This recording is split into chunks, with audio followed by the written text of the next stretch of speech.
Hello, everyone. Welcome to episode 22 of Barbarian Banter. I am your host, Jonas Kilker. And I am your co-host, Dane Miller-Haas. And today we have a very special guest. He is a writer, commentator, and creator who discusses questions and topics most avoid because the level of nuance required is too great a barrier of entry.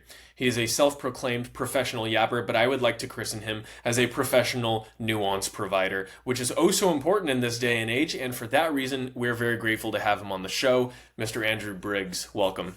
Howdy, howdy. Thank you guys for having me on. It's funny, now we have a cast with two people that I've met in person because of social media. I met Jonas just about over a year ago now here in town, and Andrew actually recently passed through as well. So I've met both of these gentlemen and can attest to their character, and Andrew is actually a giant, believe it or not. So you might not see that from the headshot up, but he is a swole man. So dude, Dane, you don't post about your fitness stuff anymore. Not really. I mean, occasionally I think I have a fitness tab or something like that on Instagram where it's like, you can still see that I got it going and stuff, but I don't I don't know. I really need to do a kind of a goodbye video to the Holistic Motion channel, because I mean, I still think about it sometimes, and I get emotional in a sort of way that is like, man, that was like everything for my entire adult life. The one thing that I was consistently doing was fitness. So it was coaching people with exercise, or it was nutrition, or it was massage clients, or it was lifestyle clients. And I mean, I literally did that for, technically I still have one client, so I suppose I could say I've been doing this for 15 years. And I mean, the burnout on it was like catastrophic, because I remember when it hit me, I was like, who am I now? Like, what do I do? And I wrote something on my Substack. It was my very first article on Substack, I think, where it was titled like, "They don't care about your expertise," because it was this weird thing that just, bam, I am getting all this attention and all this notoriety and all this feedback for something that I have zero education in, besides I just like talking and giving my opinion on shit. So yeah, it was crazy to like feel that go away, for lack of a better word. it's interesting because obviously I encountered your content with the stuff you do now, primarily talking about politics and culture and nuance providing. Yeah. And obviously you do a very good job of that. You're very intelligent and well-spoken. But I didn't know about your fitness past until we met, and how well-trained and educated you were in that field and how long you spent in that field. And one, I have to say, it's always cool that friends and mutuals that we bring always have like an extensive background of accomplishments, which is just awesome. They're not just a good yapper, but you have a ton of very valid experience and achievements, which is really cool. But it's not the content that most people know you for now, and that included me. So it's interesting to hear kind of your breaking moment. What was that kind of point that I was like, I don't want to do this anymore. I want to... I think it was that just, because I was talking to Jack Donovan about this, where like he's one of the OG like manosphere guys, like manosphere 1.0, for lack of a better word, probably even like manosphere 0.01, like alpha. He was like legitimately like in like group number one for that. And I was like, it's just so strange, because people will inevitably, they're doing this kind of content, they're doing this kind of content, they're doing this kind of content, and then bam, they start getting into like philosophy, or they start getting into fitness, or they start getting into music or art or something like that. And he was like, well, how long can you talk about one thing for? And I'm like, yeah, I guess that's a point. Like certainly a really good point is you can only really talk about the same thing for so long before it's just like, what else is there to say? And I mean, across everything that I've done, I've worked with, world record holding athletes. I've worked with like extremely, extremely high level athletes. I have worked with my mom and my grandma. I've kind of like ran the entire gamut of like people that you can work with. And outside of like highly specialized athletes, it was like, oh, okay, what do you need to do? Find an appropriate amount of movement for your goal, find an appropriate amount of calories for your goal, find the foods that best facilitate that, find the movements that allow you to move better and pain-free, and then do that forever until you die. And it's like, you can only have that conversation so many times. When someone goes, oh, well, what about, and I go, no, no, yeah, I think anything you're going to say is wrong. The other thing I've learned in fitness too, or just what I keep coming back to, is that like, whatever is the most, it's like Occam's razor, the simplest answer is probably the most true. And I feel like any time in fitness, because we have like so much data and evidence and science now to be able to tell us how to optimize every single little thing. But it's like I feel like you only have a capacity to do so much. And as a human, when you try to optimize one thing, you end up like deprioritizing something else.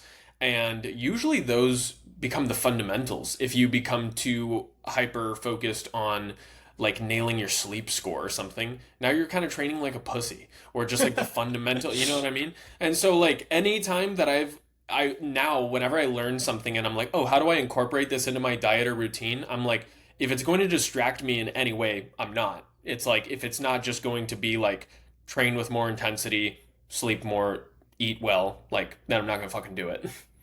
Yeah, there's this, it's so funny because, I mean, Chris Williamson has been making so much content for like across so many different topics now that, do you guys know what Churchillian drift is? I'm not familiar. Ooh, I've heard the term because I've listened to quite a few of his podcasts. Yeah, but it's how things will, things will always accidentally be attributed to Winston Churchill as the quote. I kind of have like Williamsonian drift now, where I'll like say something and I'm like, fuck, did Chris Williamson say that? Or is like that from someone else? Okay, I see. So it's like, you know, one of them is like the results that you want is in the work that you're avoiding. And so many people, when they get into health and fitness, they're like, oh, well, I need to like get this like special sleep mattress or this little like tracker that I'm going to carry around on my wrist or my ring. Or it's usually a pill or a supplement. Yeah, I need to take this supplement or eat this special artisanal food that, you know, only comes from like the forests of Zimbabwe, or like, you know, it's like something outrageous. And it's like, no, dude, like here's the real thing. Okay. The easiest way to get fit, and I will die on this hill 1,000 times, is to go about 80% in the direction of ancestral dieting and then whittle things down from there. So I'm a fucking white guy. I'm not probably, I know where I'm from, but if you go up my genealogy, up my family tree far enough, you're going to find a bunch of white people in Northern and Western Europe. It just is what it is. So what kind of foods do I tend to do best with? It's a bunch of meat. Exactly. It's a little bit of veggies. It's some fruits and it's some grains. Shocker. That is actually the food that I eat that I tend to feel best with. And then it's like, you know, I'd have a Hispanic client. It's like, what do they do best with? A lot of vegetables, a lot of beans and rice and grains, and a little bit of meat. So it's like you can usually determine a lot about people. People don't like this because I don't know, everybody gets like angry about like racial topics, but it's like, they just get mad about any sort of genetic determinism. Yeah. And I mean, I'm like, look, like this is what it is. Like people are who they are, like down to their bones and down to their genes and down to their DNA. And it's like, there's nothing wrong with being able to look at you and yourself and go, damn, there's actually a lot of information in the mirror, you know? Whoa, I'm the image of all of my ancestors combined. That's crazy. Mind fucking blowing. Yeah, I'm dude, like all a my carbon ancestors copy of both of my parents. Going That's through crazy. the Coca-Cola fields. Yeah. Yeah. What were they doing in these fields, Andrew? Dude, you want to know something funny? Is like a bit of my family is from the South, and I was like, please no. And there wasn't but it's because we were all fucking poor.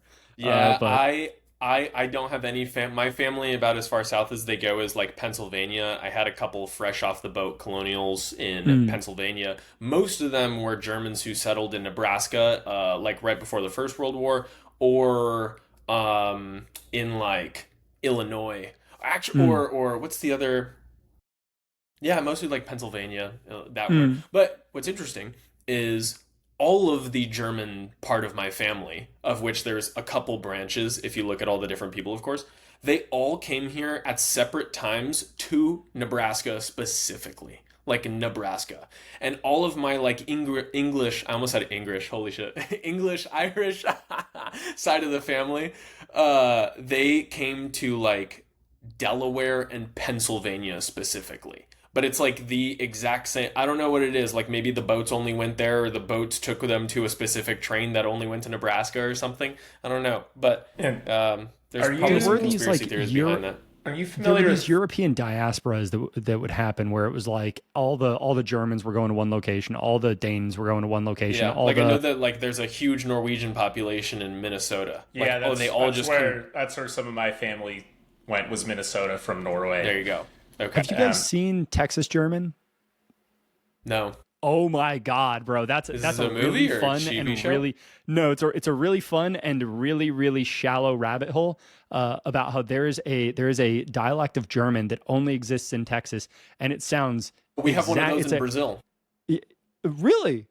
Yeah, so I have one in Argentina as well, which is a full conspiracy theory. Yeah, so this is a fun one. So basically, in like the whole Nazis in Argentina joke, it's not a joke. Like a lot of them did like flee to Germany, but it was also not just Nazis. It was just people trying to escape the war. So like basically Argentina, I want to say Uruguay, and the south of Brazil, the southern state, Rio Grande do Sul, where my mom is from. They basically, like, they call it Little Europe. It's like an entire European diaspora. It's primarily... I know what you're talking about. Yeah, it's primarily German and Italian immigrants with obviously Spanish and Portuguese immigrants as well. And so, like, all of my family are in Brazil, for the most part, are like third or fourth generation Brazilians that came in like the late 1800s, early 1900s. And my mom is like 5% indigenous, like native Brazilian, which means that I have like a grand ancestor like 16 generations back, and I don't know exactly like how that fits in or where it comes from of all. But anyways, long story short, there's all these different dialects in the south of Brazil for this exact reason. They have the like most different Portuguese sort of dialect, but also there's like German that kind of sounds like a Portuguese blend there, and Italian, and there's even some smaller diasporas and towns that only speak German, that only speak Italian. That sounds about right. It's really interesting. It's so wild, man. This episode of Barbarian Banter is brought to you by Tolos. Tolos makes barefoot shoes that Jonas and I have been proudly wearing for years because they not only provide the comfort and benefits of being barefoot, but they look amazing. The human foot was never designed for the footwear of the modern age, and traditional shoes have been wrecking our feet, making them weak and causing numerous downstream issues in the body. Which is why we choose to wear barefoot shoes that allow our toes to splay and our feet to feel the ground as they were designed to. Tolos has an array of awesome designs in various colors that can be worn for the gym, for esoteric outdoor adventures, or even just paired with casual streetwear. They are an all-around great shoe. Click the link in our bio and make sure to use code BARBARIAN at checkout for 10% off your next favorite pair of shoes. Yeah, there's this, you know, the whole thing about like whatever percentage of the world carries Genghis Khan's DNA or whatever. Yeah. Apparently, one of the ways that you can tell is on some Asian people, they'll have like a large blue birthmark on them. The blue dot, yeah. The blue dot, yeah. So I was dating this gal for a little while, and she was telling me about that.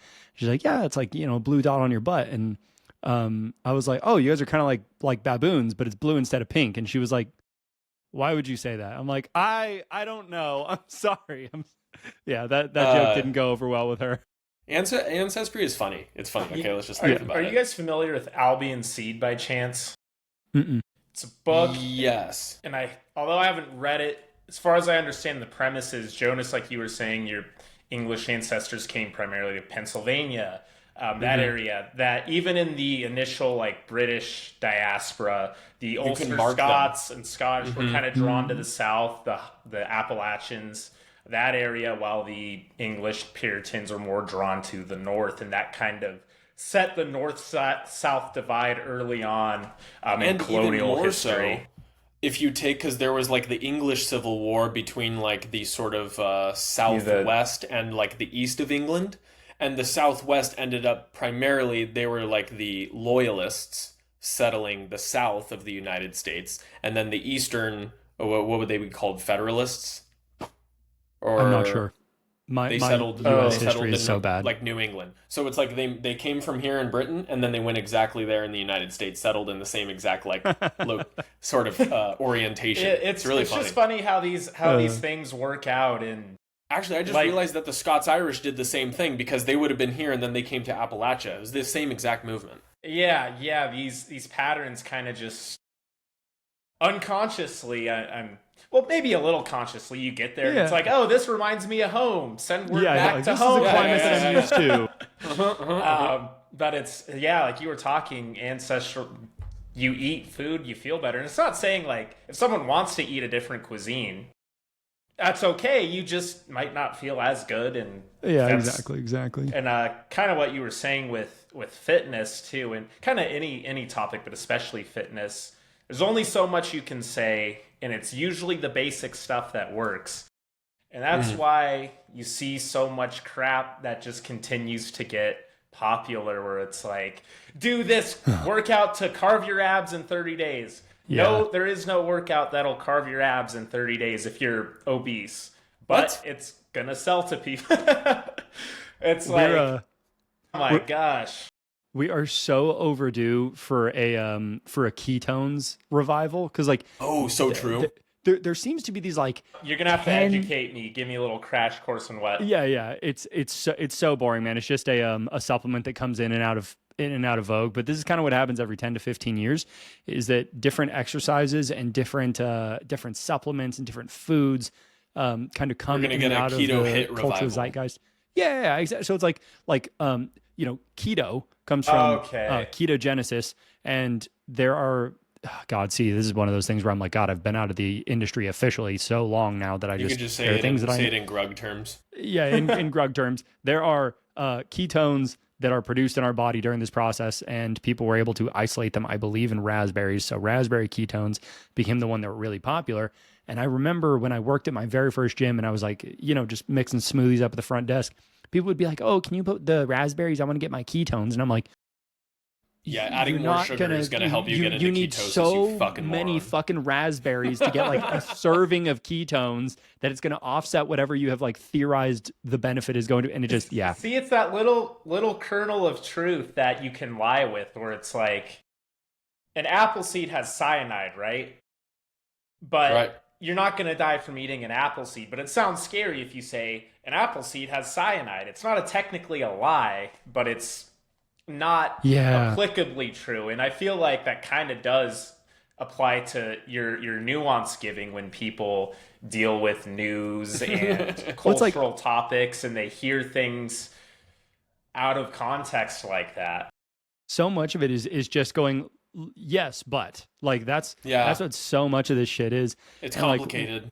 Yeah, exactly. And nobody wants to hear it's complicated, because it's just not fun, and it's not sexy, and it doesn't sell well. But like, I mean, one of my favorite videos that I did when I was still doing holistic motion full time, I had a video on I think it was like fasting. They were saying fasting is causing heart attacks or something like that.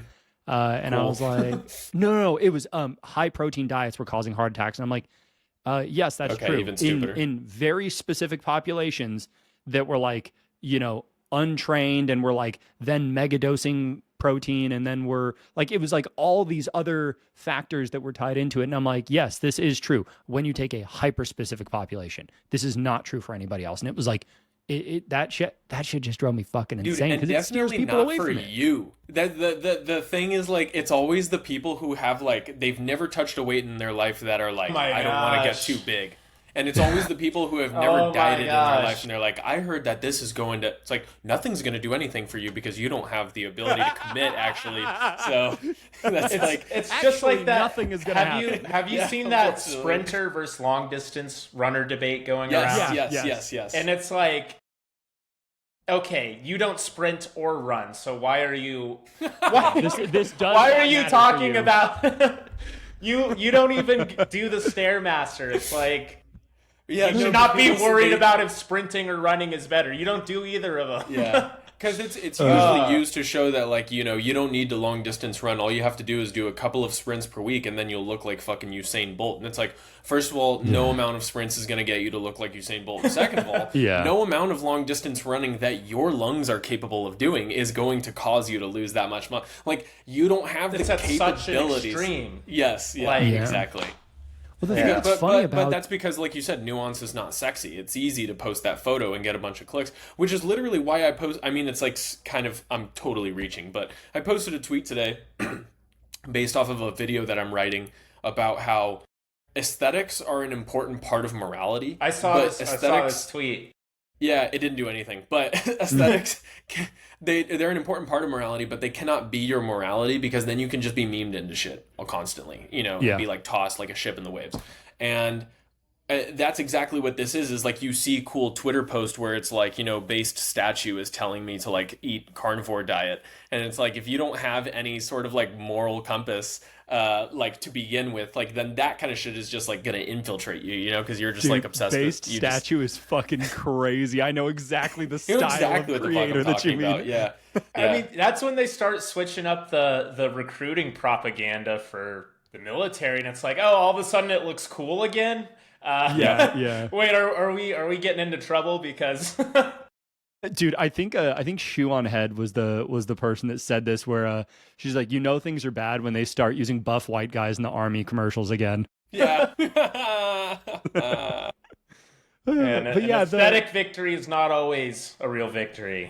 The aesthetics thing, like, you know, it kind of comes in and out, but I feel like it's been at a really, really solid, like, just high that like we haven't really been able to escape. Not that I think we should, but I think it has kind of given younger guys this idea that like that's the thing that they should be doing. It's like, yes, you should get as strong as you can. You should develop a really solid physique and, like, you know, become try to look like base statue.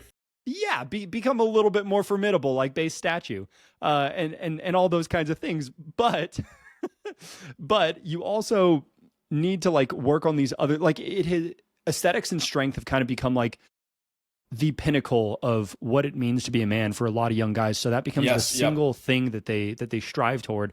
And then it's like, well, you got jacked and you know, jacked and tanned and handsome, and but like you didn't learn any social skills, and you didn't learn any business skills, and you didn't learn any of this, and you didn't learn any of that, and like that's fucking awesome that you did that. But I wish, and some people do this, but I wish there was a little bit more behind the advice that we gave young dudes that was like, also this, like totally this, and this is easy, and you have a lot of control on this in the short term. And I think that's why it's so attractive, is because like you can create like a life-changing physique in 3 to 6 months.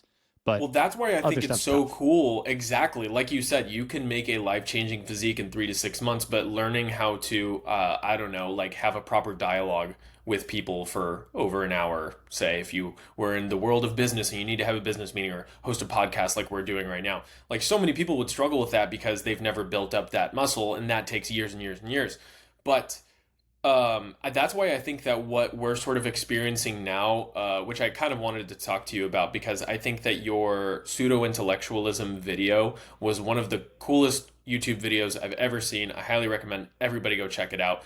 And your interview with Harry was incredible as well. Yeah, absolutely. I think, well, first of all, I wanted to talk about how that topic arose for you, because like I said, I think it's incredible. It's one of the most important topics we could talk about. And B, I think it shines a light on the fact that not only is like pseudo-intellectualism and the branding of pseudo-intellectualism a problem, but that like we care about intellectualism again, which is something that like you perhaps would not have thought of, but Gen Z is kind of obsessed with this shit. Like, that's why I think guys like Harry's videos are popping the fuck off, and your videos pop off, and like that's why these videos do well, is because people actually care if you're smart. They don't just care if you're like, you know, I love Ziz, you know, but but Ziz wasn't necessarily providing any like intellectual value. And so in today's age, I don't think a guy like that would have survived in the fitness space necessarily. Like,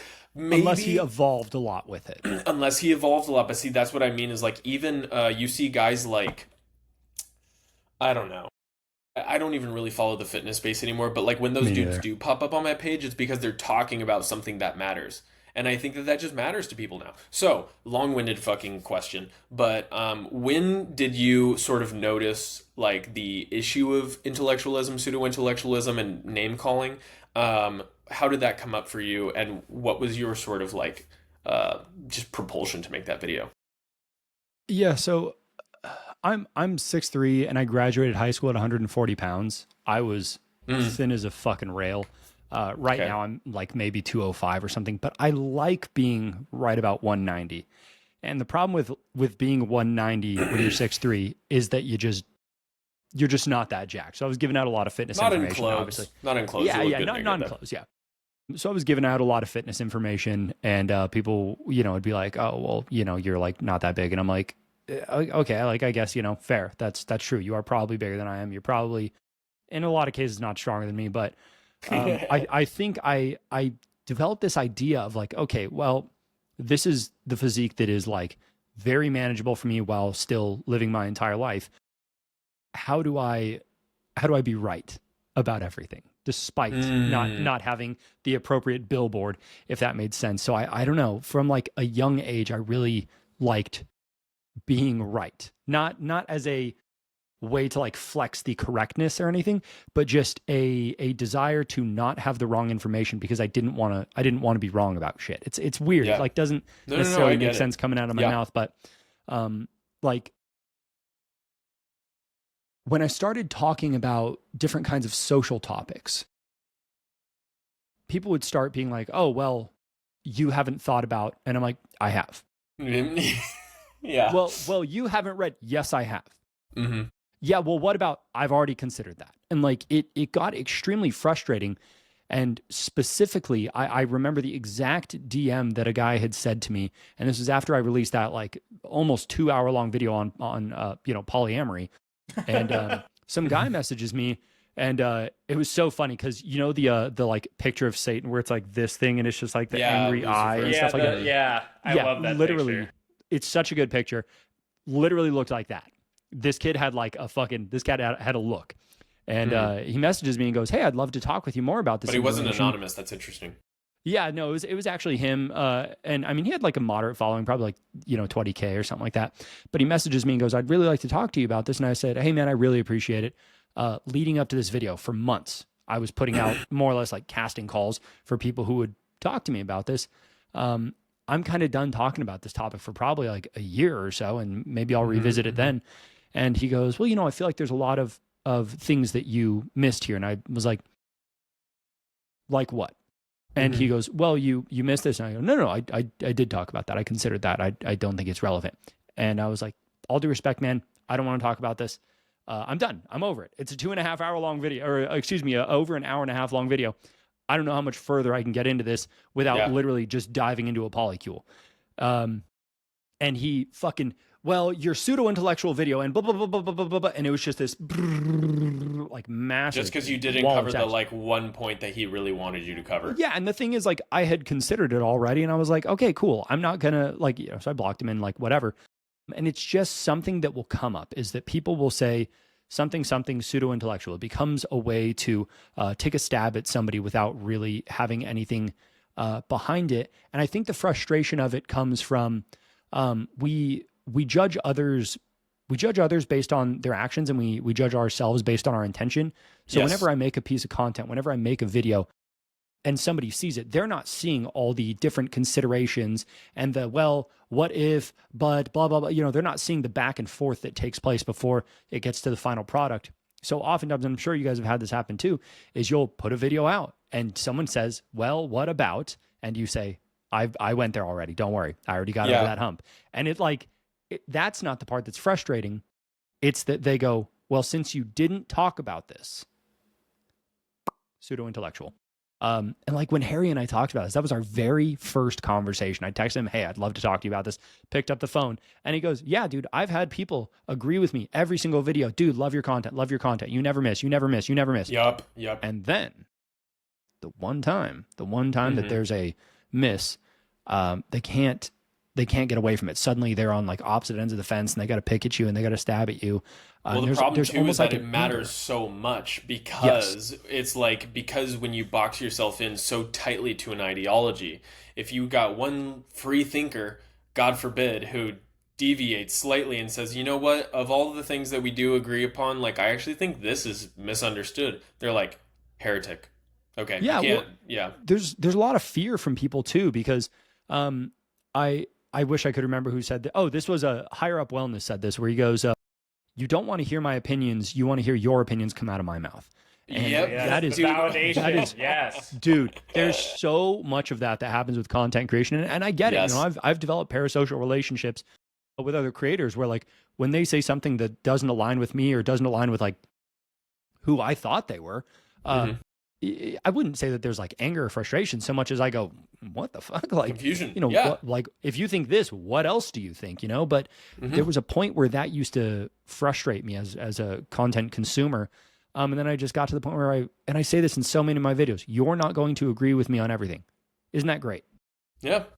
Isn't that great? I mean, whoa, man. Humans are complex. I don't even agree with myself all of the time. I've literally written videos where I change the conclusion because I'm like, actually, I don't agree with that anymore. Dude, and it's I've been tempted to delete videos for that reason, but I'm like, no, it needs to be there so that people can see that, like, I've grown. Like, and then sometimes I'll switch back to and it's like, if I can't fully reconcile something in myself, I am not going to agree with all my friends and family. I'm not going to agree with all my fellow creators, even the ones I love and appreciate, on every single thing, because we're different people with different perspectives. And I'm sure as heck not going to agree with a random stranger on everything. And it's like Higher Up Wellness said, people love to hear that validation of their heroes speak for them and affirm what they already believe. And as soon as that's challenged, it's who's the guy in the kid in The Incredibles, and he like loves Mr. Incredible and he rips the poster down. Not the Enigma. Syndrome. Yeah, and he like tears down the poster because he doesn't like Mr. Incredible anymore. And sometimes it's funny, you'll catch an announcement where it's like, this is the last straw, I'm unfollowing you. Yeah, and it's like blank user with 2 followers. And it's like, the time it took you to write that, 2 other people followed me. It's like, yeah. When beyond that, like the embarrassment. yeah, like I love everybody that follows me, and I love getting the feedback and everything like that. But I'm like, you're not supposed to agree with everything that I think. That would be fucking weird. You're not supposed to agree with every opinion that I have.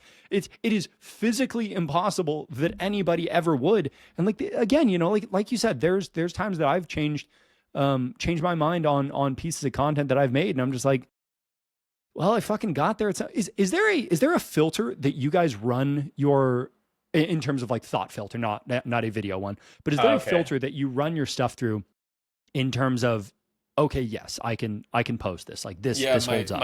My girlfriend, I just have her watch my videos and I go like, does this make sense to you? Because if it doesn't, because she's like a very just like brass tacks, like no fluff kind of person. Like, she speaks very directly, and so she can help me sort of cut through if I say something, maybe, because I mean, I run into this issue. Like, I was a philosophy major in college. Like, sometimes I say shit to sound smart, and it's, you know, it's not getting the point across. Your shit goes hard sometimes. Like, I'm like, fuck, dude, Jonas is really smart. But see, that part of it is just because I considered myself like a professional essay writer when I was in high school and college, and so I always prided myself on being able to like put together really complex sentences with big words and stuff, and like, not because I wanted to sound smart, but because I was like, I see it as an art form, and so then sometimes when you're putting it in video format and you're saying it out of your mouth, it can complicate things a little bit or just seem like inauthentic. So she's my filter for like, I'm like, is this too much? Do I need to cut this out? Do I need to word this differently? And she's genuinely like helped me a lot with that. Other than that, I don't really have like, I sometimes have a filter for myself where I'll write a script and then I'll just like leave it alone for 2 or 3 days and then revisit it, because it might literally not make sense to me 3 days later when I wrote it at 3 a.m. because I couldn't sleep one night. You know, Dang, you got one? I guess I don't have a filter per se as much as a razor. There's a heuristic I use, and there's this meme image, and I have no idea what the movie it's from or show, but it's like, it's cleaner. The guy's like telling someone to like leave something out, it's cleaner. So I will go through that, and if there's anything, if I'm trying to explain too hard, it's from the sorry, keep going. If you know the movie or whatever, I have no clue. The Social Network. Okay, and he's like, lose it. Leave it's the clean. It's cleaner. Yeah, it's cleaner. Okay, Yeah. I will go through and apply that mentally to parts where I'm like kind of iffy. I'm like, am I trying to explain it too hard? Because there's a certain point where you can over explain yourself, and if someone doesn't get it the way you said it, then they're not going to get it ever, right? It's like, yeah, that's a frustrating thing too, is like wanting to, and sometimes it makes for great content. Like I have a 3 follow-up rule where if it doesn't make sense the first time, if I have enough people, I will further clarify. And if it still doesn't quite make sense, but it seems like there's a little bit more idea convergence, I'll go for a 3rd one. And then after that, I'm like, all right, we're past it. We're over it. I mean, there's a couple videos that I've done like 6 times. But see, for me, I feel like it's because it's like, I will post, like, for example, I've talked about, because I made a full-length 45-minute documentary on the Scythians, right? And every time somebody sees a clip or the full-length video or anything where I'm talking about the Scythians, they're like, why are you saying Scythian and not Scythian? And so I've explained the etymology of the C sound in Greek and Latin, at least like 6 or, oh, I almost did it, at least like 6 to the next number of times. And I can't possibly make another video explaining it any further. I've made literally the same video 3 times. Yes, you can. Jonas, I have been referencing your a few times that I've said Scythian and someone gave me grief. I said, watch Jonas's full breakdown. One of 3 videos on literally the whole, He explains it better than I can, and he knows way more than you do, so just go over there. Dude, but it's fun, right? Like I learned to lean into that because when I first started creating content, it pissed me off that people would misunderstand me. And then I got to the point where I realized, like you said, like you can literally boil down everything that you say into grug language and be like, water good for you, you drink water, and people will just be like, well, what about what about dirty water? What are you talking about? You know? Yeah. And then it's like, okay, well then cool, thank you for commenting on my video, and I'll catch you next time. Like, and it also blows me away too. I have a really hard time blocking people because the people who hate me comment on all my videos, and they like the DMs are annoying, but I love the fact that they literally follow me and just hate. And it's like, it's Jonas, I'm gonna wake you up to something. Have you ever discovered the restrict button?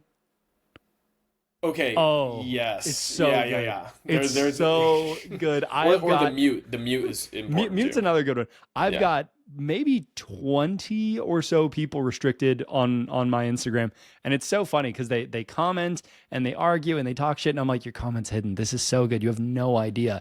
And they will just be. X?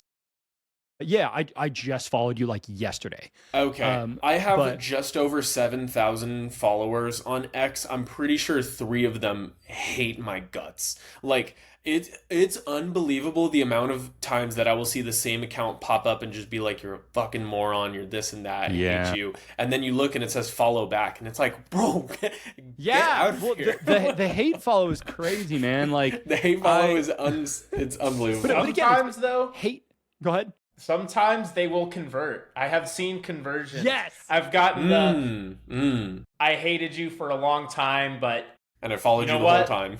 You know what? I was wrong. It's one of those things where it's like, do you want to pick them up though? Like, see, I just don't. Me. It is what it is. At this point, I that's what my whole jolly maxing thing was kind of about. Where it's like I used to get really not upset, but like, because first I thought it was like a failure of communication on my part. Like, I just need to explain a little better. I just need to get on the same page. And then I was like, okay, well, these people are just being assholes, whatever. And I would get pissed. And now it's just like, you add a little fuel to the fire. I'll play around a little bit if I'm in the mood, or otherwise I just don't even look. And it's like, they can scream into the void. And I gotta say, Dan, your X posts are really good. People should go and follow you if they're not following you. You have a lot of sauce. You know what I do? You're the top of my X feed every fucking time I open it. I if I ever get a post that's starting to like catch momentum and get outside of like my circle, if you will, I will just mute it and never look at it again. And it's like, that's so smart. People could be giving me death threats under there and I wouldn't know, because it's just like, wow, smart. You just gotta learn to filter out the negative noise if it is detrimental to your process. If you're gonna spend all day arguing with people instead of making, because that used to happen to me too. I would have time to write and record a script, but I would be arguing on a video I posted 2 days ago with one person. Comment section. Yeah. And it's like, I'm literally harming my audience, I'm harming my own time, I'm harming my product, and I'm not getting anything out of it. It's just like, dude, it's a two comment reply max is my limit, and 3 video reply follow up is my max. And that's a good heuristic. If there's not some level of convergence, it doesn't matter why it is. It doesn't matter if there are good points being made. I just go, look, we're just not going to get there. And I've had people say, so you don't want to talk about this anymore? Like you accept it? You're wrong? And I was like, no, I didn't say that. I'm just not going to talk about this anymore. And I will always say, we are not going to think about this in 72 hours. And I can't remember any of their names. I cannot remember a single one of their fucking names. I always think back to the fact that, like, especially when it comes to, Dane and I have spoken about this a lot, but like when an anonymous account with 0 followers attacks you, and there's something in you that just goes, who the fuck is this person to be attacking me? Not because you are better than any other human, but just because it's like what, so if I meet you in public and we're like both at the gym and you come up to me and you tell me like, hey, you're doing this lift wrong and you're bigger than me, I've got some social proof to like believe you. But if you're an anonymous account with 0 interaction from other human beings, I'm like, why should I take anything that you say seriously? And I think like, and it's even above that, to the realm of content creation. Like if you're putting things out into the universe and there's other people that are just criticizing or just critiquing, like, again, it's not an ego thing. It's not like I'm better than you because I create the content. It's like, it's just I am doing this for not you, and you just happen to come across it. Like, you're not my audience, maybe. And Harry said something really important on your podcast. He said something I was just about to say it. The knight does not get off his horse to fight with peasants. And when I heard that, bro, holy fuck, it changed my life. It changed my life. I was like, I was going to quit content creation, and then I didn't. Yep. And then I didn't. See, and that go ahead. That could be, you could get somebody to hear that, and then they would go, well, actually, what if the peasants behind a thing? Give a fuck. Like, who cares? And it's like, they'll take it into a whole other realm. That's why it's hard to use metaphors now, because people will start arguing about like the actual metaphor. It becomes an attack of not understanding the metaphor, or saying, like, well, what about? And it's like, that's baked into the metaphor. And it's like, the metaphor isn't discussing actual military tactics in the Middle Ages. It's a general heuristic that works for a comparison, and it's like, oh my goodness. Sorry, I had to give a little example there of that's good. About, what people do when you are a creator. Yeah. The thing about like random accounts coming at you and trying to pick things apart, it's not that there's not a little bit of consideration that comes there, because like obviously there's been, because there's consideration. Yeah, there's been a handful of people where like they've left comments. I'm like, damn, you know what? That's a really good point. But I will say, as you said, if a huge dude at the gym says you're doing that wrong, you've got a little bit of social proof. And there's been times where like both of you guys have actually commented on something that I did or something that I said, and you like give some positive, and I'm like, yes. Like there were 2 things that come to mind. Jonas actually, with the phrase degging. Because I'm pretty sure I coined the term degging, dismissive epistemic gatekeeping, which is when somebody just always, there's this like, this moving of the goalpost of, well, you didn't research this. Well, you didn't research this. Well, you didn't research this. So it's always, you did not, it is impossible to ever do enough research. And then the other thing was I pinned a comment to one of my videos where I said, so what you're saying is, and I put, no, probably not. And you said, this is great. I'm using that. I'm like, yes, I felt really good about that one. Yeah, no, there's just those things that stand out to you, and like, they're just like consistently true. Like, to bring Harry up again, like one of the videos that he made where he was like, of course you would think that, you're you. Of course, it's such a good video. Dude. Holy fuck. It's just like it's weird. Like Harry, I kind of liken to like C.S. Lewis in the way that there's sometimes things, I mean, this is the the what would you say? It's like the evidence of like genius is when somebody says something that you're just like, fuck, I've thought that my whole life and I didn't know how to put that into words. It's like it's literally I know you are, but what am I? Like taken to the nth degree and like actually true. You know what I mean? Yeah. Because it's like, yeah, of course you would think that. And then it's like, well, what's that supposed to mean? It's like exactly what it means. Yeah. Yeah.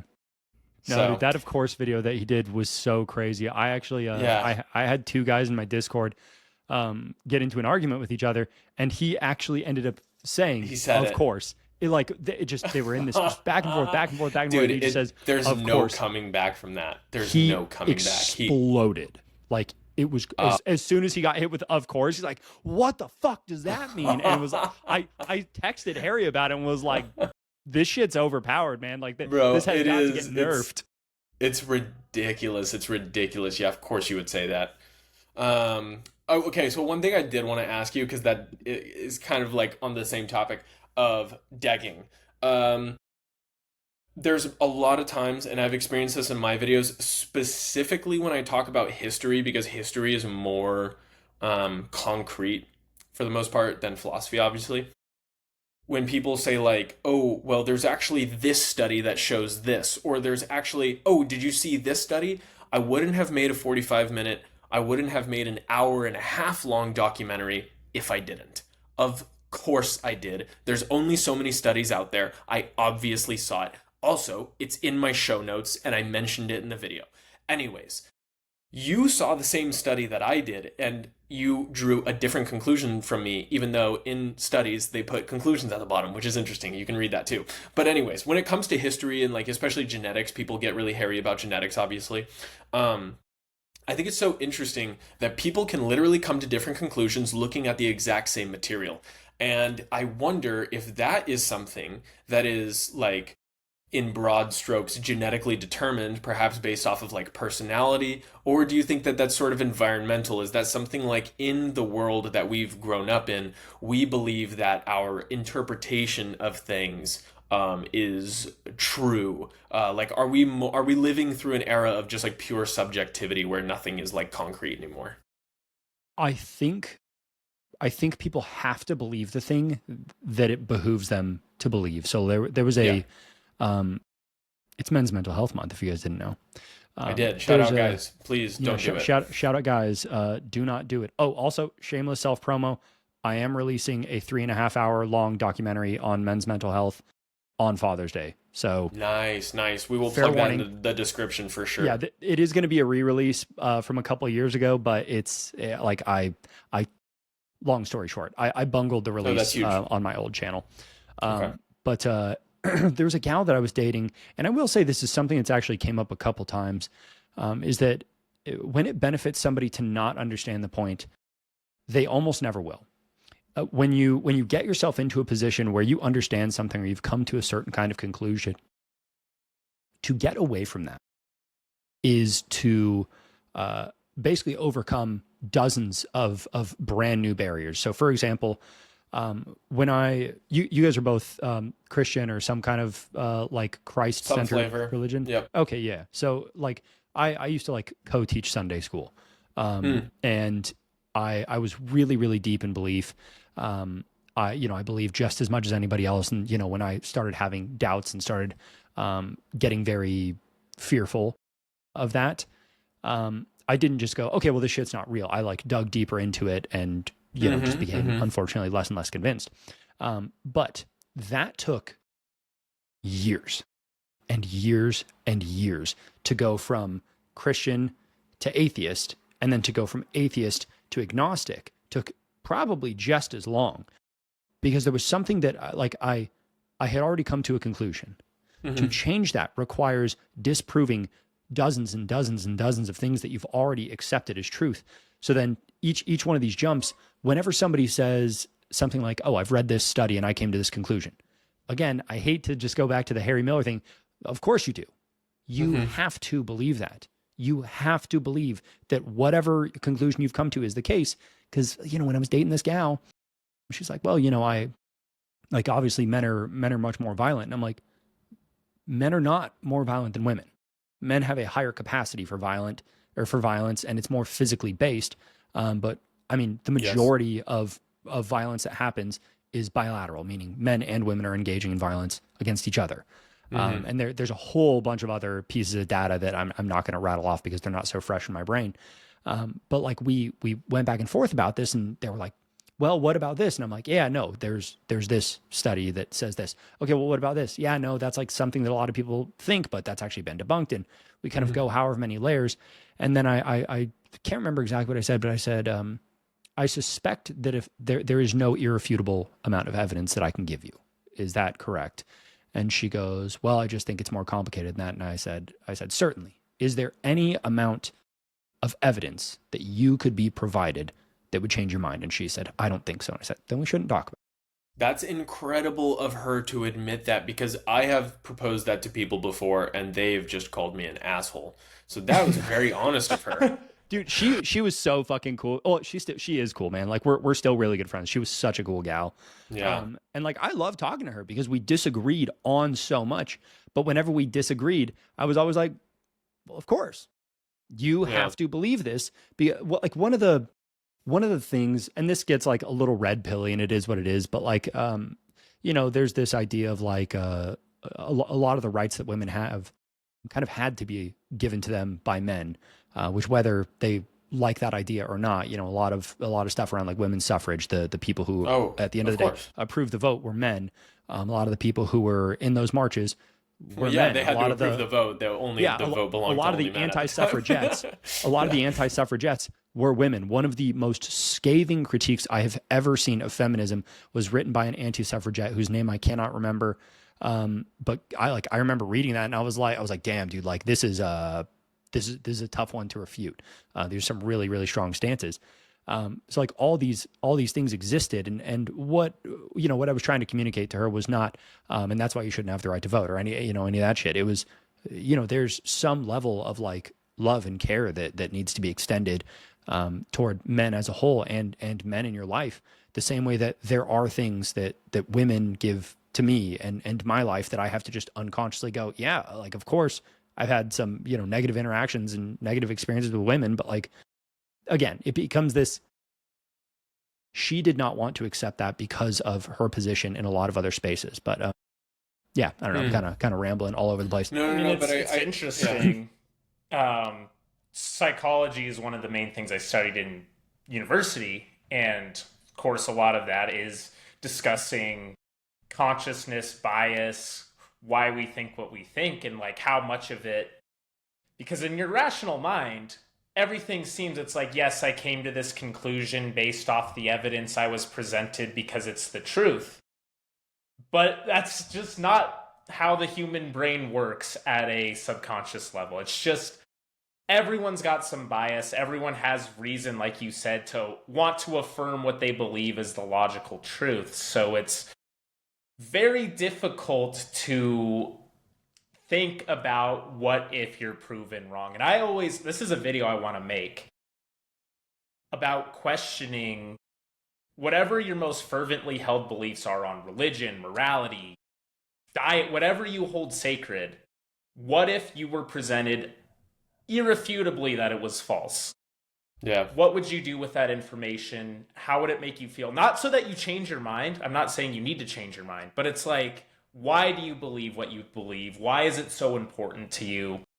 And would you let it go if it was proven not to be true? And I think a lot of people wouldn't. And I'm sure there's things that I would be the same way on. I'm not a rational creature. No, it would be that way for all of us. But it's like, the question is like, of does your entire world come crashing down if you change your mind on this? And if the answer is yes, then you're going to be like 1,000 times more resistant to accepting it. There was Jonas, please don't lose your thought. No, you're good. I remember there was a pastor whose, I think his name was Brett or Brent. And he was such a nice guy. He was one of my friend's dads. And I remember when he started questioning things, that was his full-time job, was being a pastor. So I remember talking to him after he had like left the faith, and he was like, well, I basically had to I basically had to face losing my income, losing my circle, losing my all of my connections with my friends and my family and my kids' friends and family. And he's like accepting the doubt that I was now experiencing meant blowing up my entire life. Like, that's fucking crazy. And I'm not saying that anyone should drop their faith. I'm very, very pro religion as an agnostic, but like, it's that kind of stuff that I think about. Like, if your whole life explodes because of this belief, it's almost impossible to let go of. Yeah. And I do, like you mentioned, because I've gone through a couple things where like I've had like a slight identity crisis. It probably is too much. It's not enough to call a crisis, but essentially I went through a period of like 9 months of like a chronic neck and back pain that was just like debilitating, and I could not work out. I couldn't train. I gained a ton of weight. I lost a ton of muscle. And my whole identity that I had built for myself was like being the jacked guy, And so then when I lost that and I didn't have the gym to go to 6 days a week, which was like my mental anchor, I really started spiraling. And I realized it wasn't even just because I'm like, oh, I can't get my anxiety out because I can't go train at the gym and I'm all stressed and all these things. It was literally because I did not feel like the person that I was inside my brain. There was just a total cognitive dissonance occurring, and it made the whole situation worse. Ultimately, when that was all resolved, I didn't realize it until the end. I was like, oh, that was the issue the whole time, is that I was not the person in the mirror that I was in my brain. And I knew that it was happening. And I also do think that like the mind is incredibly powerful in sort of affirming those things and affirming reality. Like, you're not going to see miracles if you don't think that they're possible. And so I do think that there is also, I have to give these people credit, there is a basedness to the sort of delusion of being like, you know what? I see your research and I raise you. Don't give a fuck, like I'm going to choose not to accept that. Like, I love Solbra always posts on Twitter when somebody check out this bicep. Yeah, exactly. Plato speaks of this. No, but Solbra, he'll put, people will be like, imagine if blah blah blah, and then he goes, I will not imagine that, and it's like, I love that. I have that saved as a reaction image. Yeah, dude, so I posted that a couple days ago. You literally posted that within the last 48 hours. Yeah, it was like, I saw something I didn't want to imagine. I will not imagine that. I will not imagine that. Yeah, and so it's Solbra and I. Sorry, go ahead. No. I was just gonna say, I think it's incredibly important for your mental health because we are creatures who want to ensure survival, and one of the ways to ensure survival is to be certain of your surroundings and your environment and what's going on in your world. And I think that on like a very meta level, just like your belief system in general can be the thing that does that. And that's not to say that I don't think religion is a like what do they say, religion is the dopamine of the masses, masses, like, I don't necessarily think that it's like as much of a crutch as a lot of people tend to make it out to be, but it certainly can be. And I think that is for better or worse. Like, if it enhances your life, why would you not believe it? Like, Dane and I had talked about in the past, we're not Mormon, we don't believe in that, but like, you can't deny that, like, for a lot of people, Mormonism makes them like generally very well-rounded and like happy individuals. And it's like, if that bears fruit in their life, then maybe there's something to it. Like, maybe your theological system is not sound. And I mean, I'm going to go on a tangent, but like, I don't think that anybody can say that their theological system is sound. But I just think that, there's a lot of credit to be given to sort of believing something because there is benefit to it. And we have to differentiate that from someone being like, I'm going to not believe something because it's going to crush a negative part of my identity, I guess. Yeah. That's why I've been on this anti-Mormon crusade a little bit. Dude, I am saw that. Because people get, I don't know what, and to be clear, I agree with you, Jonas, that their theology does not, to me, make any sense. I do not believe in it on that level. But the visceral, angry unhinged reactions people have to Mormons just existing, it's like it Maybe you hate makes them yourself. look a lot worse, and it makes Mormons look a lot better. I'm like, if you're trying to make an anti-Mormon case, you are doing a terrible job. You are Mormons jolly mog. Yes, you are dude. debasing yourself and your beliefs, trying to make someone else look bad. And for me, who I don't have any stakes in liking Mormonism, I'm not a Mormon.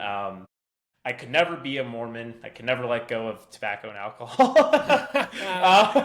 I do not believe in their theology, but I'm like, you're making me like them. You're making me like the guys, and I'm like, that's why so many people beyond the whole Mormon thing, so many people do themselves and the things they believe a disservice by trying to attack other positions so much. It's like, you can criticize your neighbor's garden, but if you don't have a good-looking garden, at the end of the day, why should anyone listen to you? It's like, you're better off creating, building, than you are targeting others. Yes, and this kind of ties back into... this kind of ties back into two things. One, Dane, I think you're making a video on it. Maybe you've already made videos on it in the past, about being anti something is not like a good position to have. Like, if your entire position or identity is based on not this thing. You know what I'm talking about? I've touched on it. I do plan on making a full YouTube video about that, actually. Okay, cool. Antifa,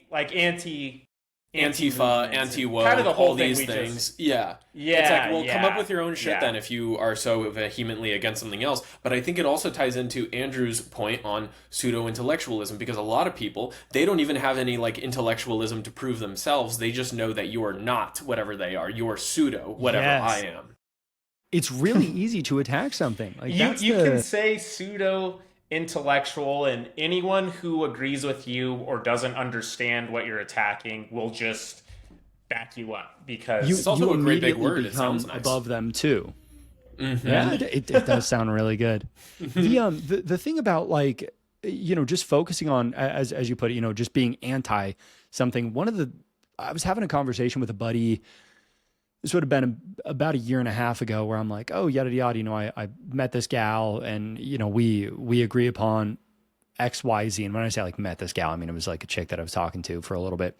And I know the code you're talking about, bro.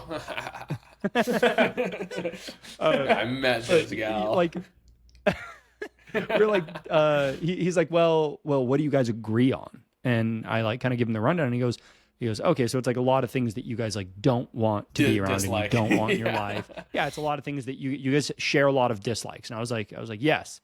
And he goes, I'm like, yo, you make a good point, man. Because like, what are you gonna do? Build a life on like shit that you disagree upon with another person, like shit that you both dislike? And it's like, no, man. It's not that it's hard to come to. It's not that it's hard to like come to an understanding of the things that you love. But it requires a different kind of vulnerability.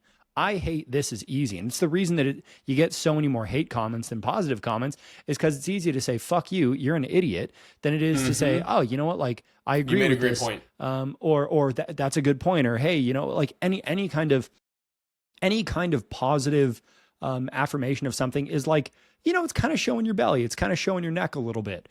So there's also not much of an incentive in that.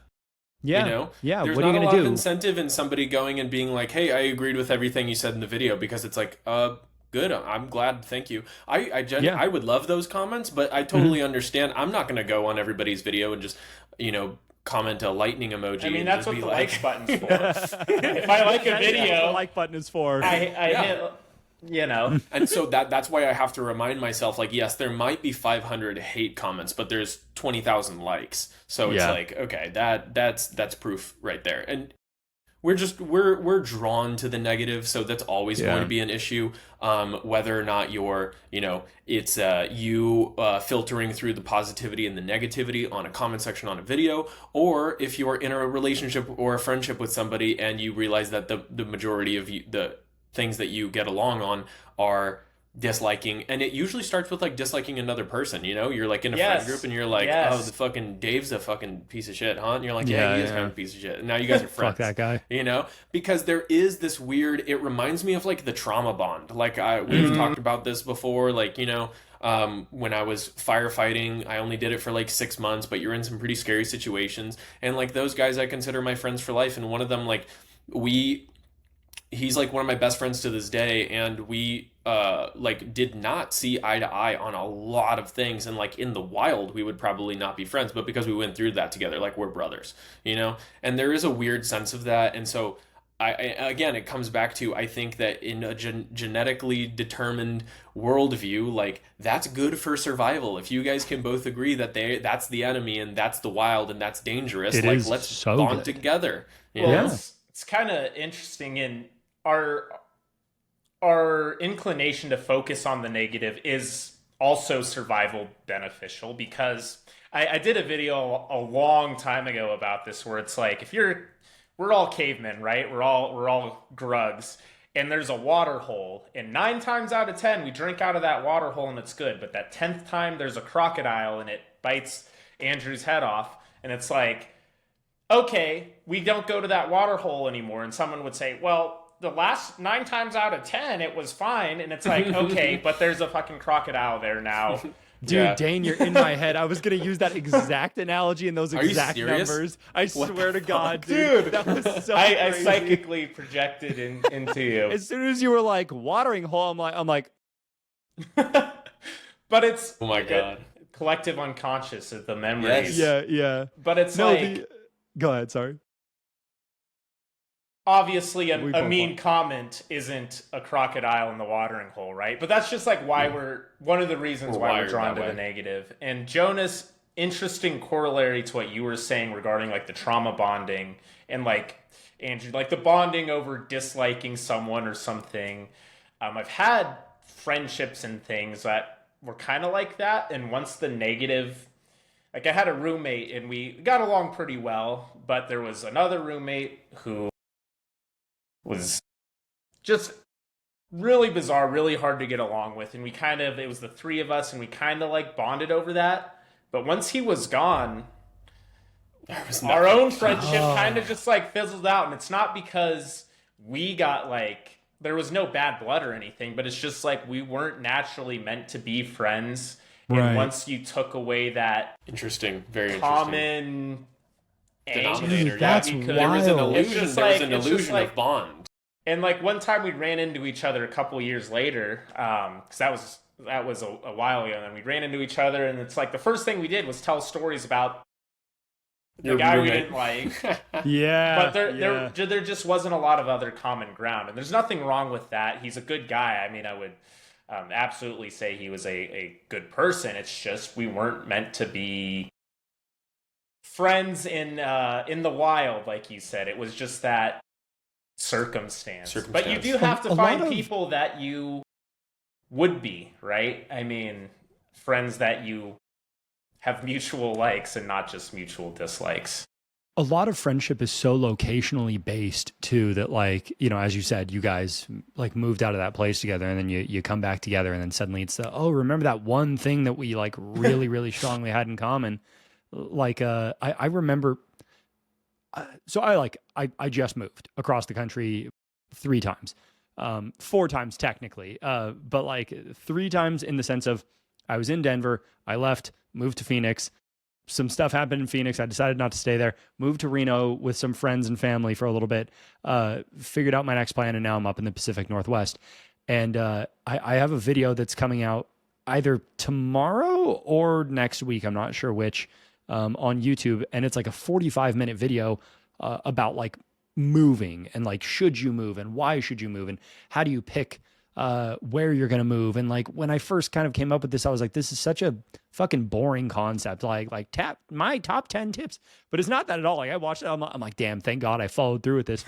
But the one thing that I will say, it is surreal how many friends, no matter where you go, whether it's leaving a job, whether it's leaving a neighborhood, whether it's leaving a city, state, country, whatever, it is surreal how few of those friendships will carry onward unless you make nonstop conscious effort to maintain them. Because when I went from Reno to Denver, don't lose that. When I went from Reno to Denver, I maintained three and a half friendships, really. Yeah, like, and then, four friendships. And then when I came back to Reno, those were the four people that I wanted to see. Those were the four friends I wanted to hang out with. And now that I'm, up in the Pacific Northwest, guess who the four friends that I still have are? Those ones. Guess who I still talk to from Denver? Pretty much nobody. One person, actually. But like, yeah, it's crazy. And if I went back to Denver, we'd probably just slot back into that same old position that we were in, Yeah. Talking about the same shit we were talking about then. What were you going to say, Dane? It's just kind of similar to Andrew. When I graduated college and I was living in a house with 8 other people, and I was part of a fraternity, and I had all these sorority women friends, this whole social ecology of people I saw, different levels of friends, but like people I saw every day, every night, 24/7. And then I left that and came out here, and I was like, oh my gosh, I have all these friends back home, all these people that I'm like this with. And now I look at the ones I still talk to, and it's very few. And it's not because I don't like anybody or like that their relationship wasn't real or whatever, but it's just friendships are circumstantial a lot of the time. And I'm sure if I moved back and started hanging out with some of the same people, we would click back in and you run into old friends, but it's the ones that you'll stay in contact with no matter what are few. And that's okay. Not every friend has to be spirit brother for life halfway across the world. That's just not how humans are built, and that's fine. And I used to think it was a failing on my part of like, I'm not reaching out enough to all these people. I'm not keeping up. Maybe they didn't like me as much as I thought they did. But it's just not the case. You have to be willing to let it be what it was, I was going to say because I lived in the South Bay of Los Angeles like my entire life, born and raised there, and then I moved to Southeast Washington for that fire job when I was 19, and that was when like everybody was going off to college and I wasn't going to college, so I was really just hanging out with like the crew of guys that I was with in high school who also didn't go off to college. And that's not to say that I was not close with these guys. I was extremely close with these guys, and some of them I still consider like my best friends till this day. However, I rarely, if ever, speak to them now because we're just so different as individuals.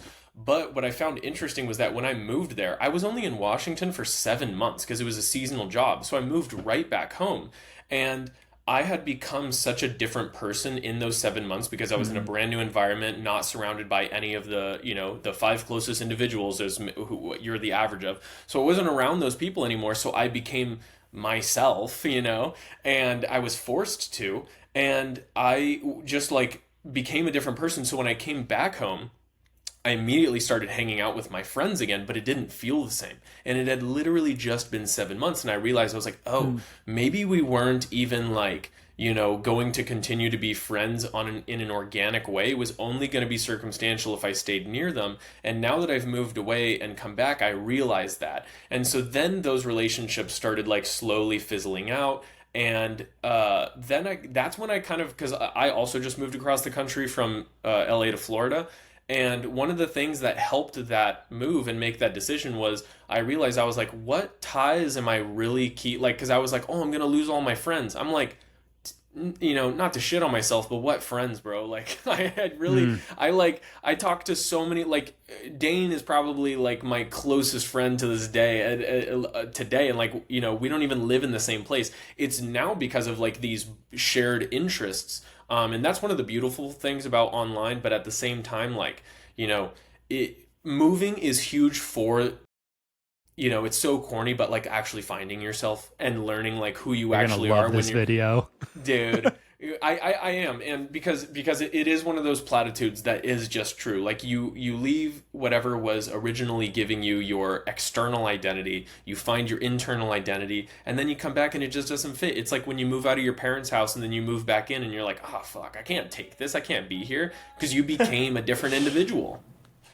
There's a weird guilt that hits you when you change faster than like the friendship group, assuming that they will ever change.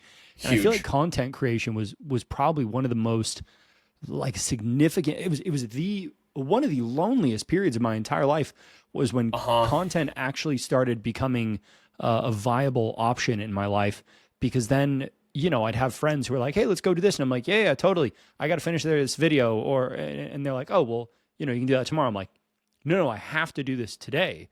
Or like I'd be, you know, I was dating a gal and, you know, this is when I lived with this gal, and, you know, she'd come downstairs and be like, hey, can you come on with this? I'm like, yeah, I'm working right now.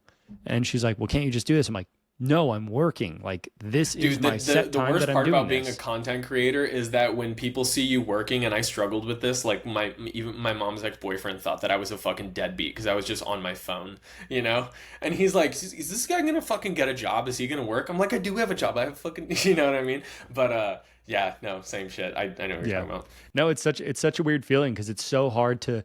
This is why, like, because you know, since I moved, like I broke things. Well, I didn't break things off. We predetermined we were not going to continue the relationship after I moved. And like it was so cool dating her because she also worked in this like very weird content adjacent space. That like when her and I would be. When we would talk about the things that we were doing, she'd be like, hey, I'm going into session. I'm not going to be able to talk for like 2 or 3 hours. And I'm like, cool. And like, you know, in between when she'd step out of the booth, she'd give me a call. She's like, hey, what are you doing? I'm like, nothing. We'd talk for 5 minutes. We'd hang up the phone. And that was it. It was like it was so low key, but there's a part of me that has always kind of had this idea once, like, is the person that I end up dating just going to be someone who makes content? Because it's so much easier to just not explain this stuff if somebody just gets it already. They understand it viscerally. They know how weird of an industry it is, and they know the feeling. Like I'm officiating a wedding in 32 days with 2 people that I met on TikTok who also met on TikTok.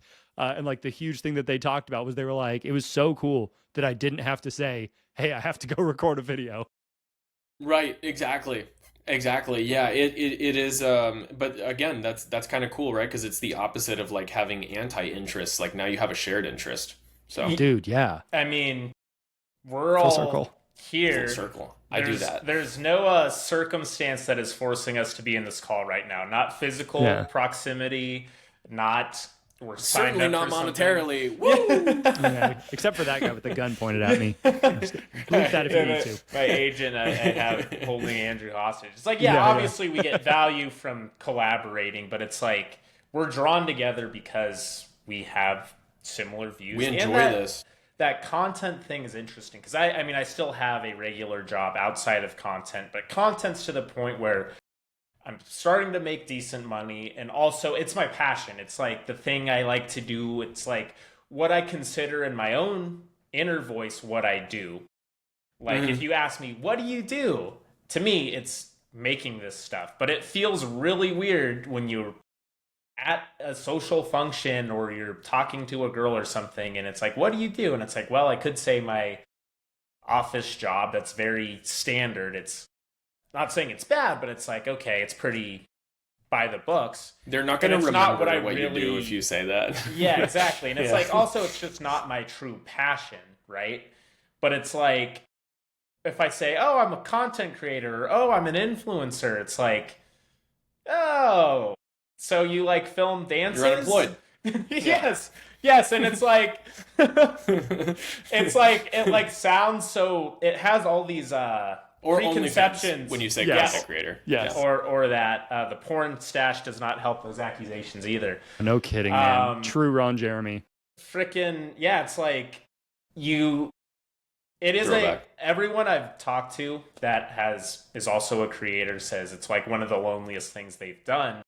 And it's not like you have to be isolated, but it's like no one outside understands the content grind.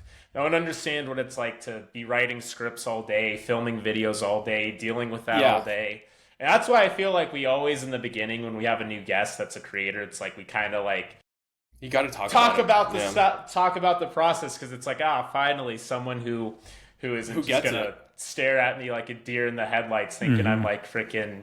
I don't know, Alex. Well, it's the same as like, it's the same as like, you know, when I remember before I got into content creation, I used to turn my nose up at content creators because I was like, dude, easiest job in the world. You post your video, it takes 3 minutes, and then you're done for the day.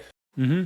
If I had known that when people asked me, what are your hobbies? And I was going to struggle to come up with an answer because all I do all fucking Holy day. Shit, that's so fucking real. Fucking day is make videos and write for the next video and edit the next video and respond to comments on the last video.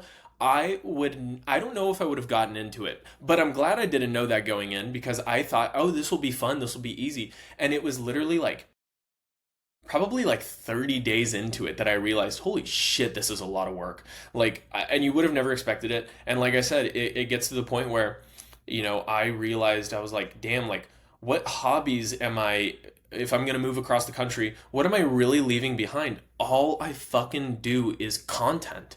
And I love it. And so I don't mind that. Like, it might sound kind of sad to people who are like, there's literally nothing holding you down. You could go anywhere because all you do is like, you know, make content. But yeah, that is what I do, and I love it. And you're right, it is very lonely. And I remember when I experienced that loneliness, because I was working at this.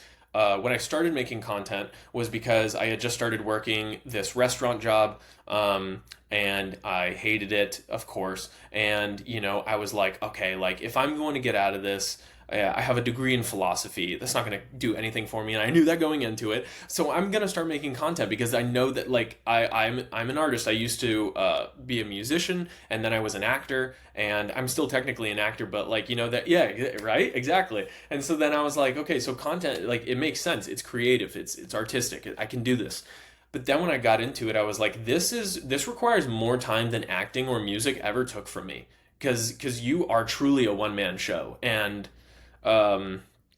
that's hard to explain to people. It's really hard to explain to people. You are legitimately responsible for every single aspect. And like, for anybody who's listening, none of this is like truly complaining about it. I'm sure we all would choose this over like letting it go. So much as it is just like hopefully anybody who's listening is like, I don't know.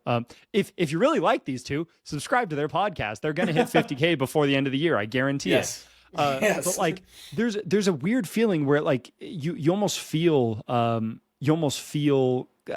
don't know, ungrateful when you like have those complaining moments. But yeah, there are times when it's really rough.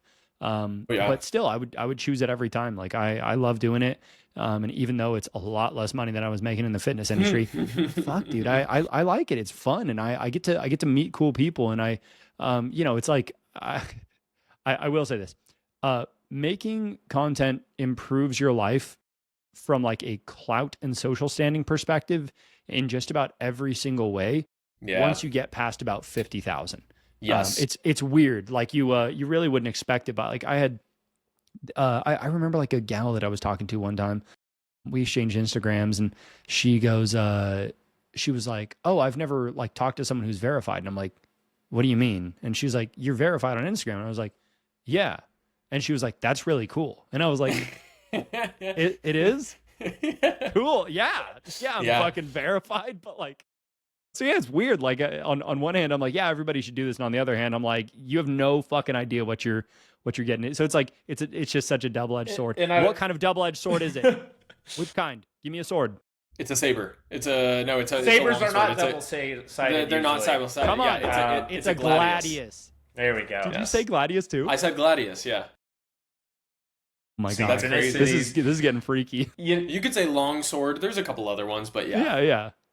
There's a interesting thing too, where it's like, because sometimes I like to not like be pretentious, but I'm like, I don't just make silly, stupid content. I'm a writer. I'm a poet. That's how I view myself on the inside. But it sounds pretentious to be like, I'm a writer. What do you write? TikTok videos.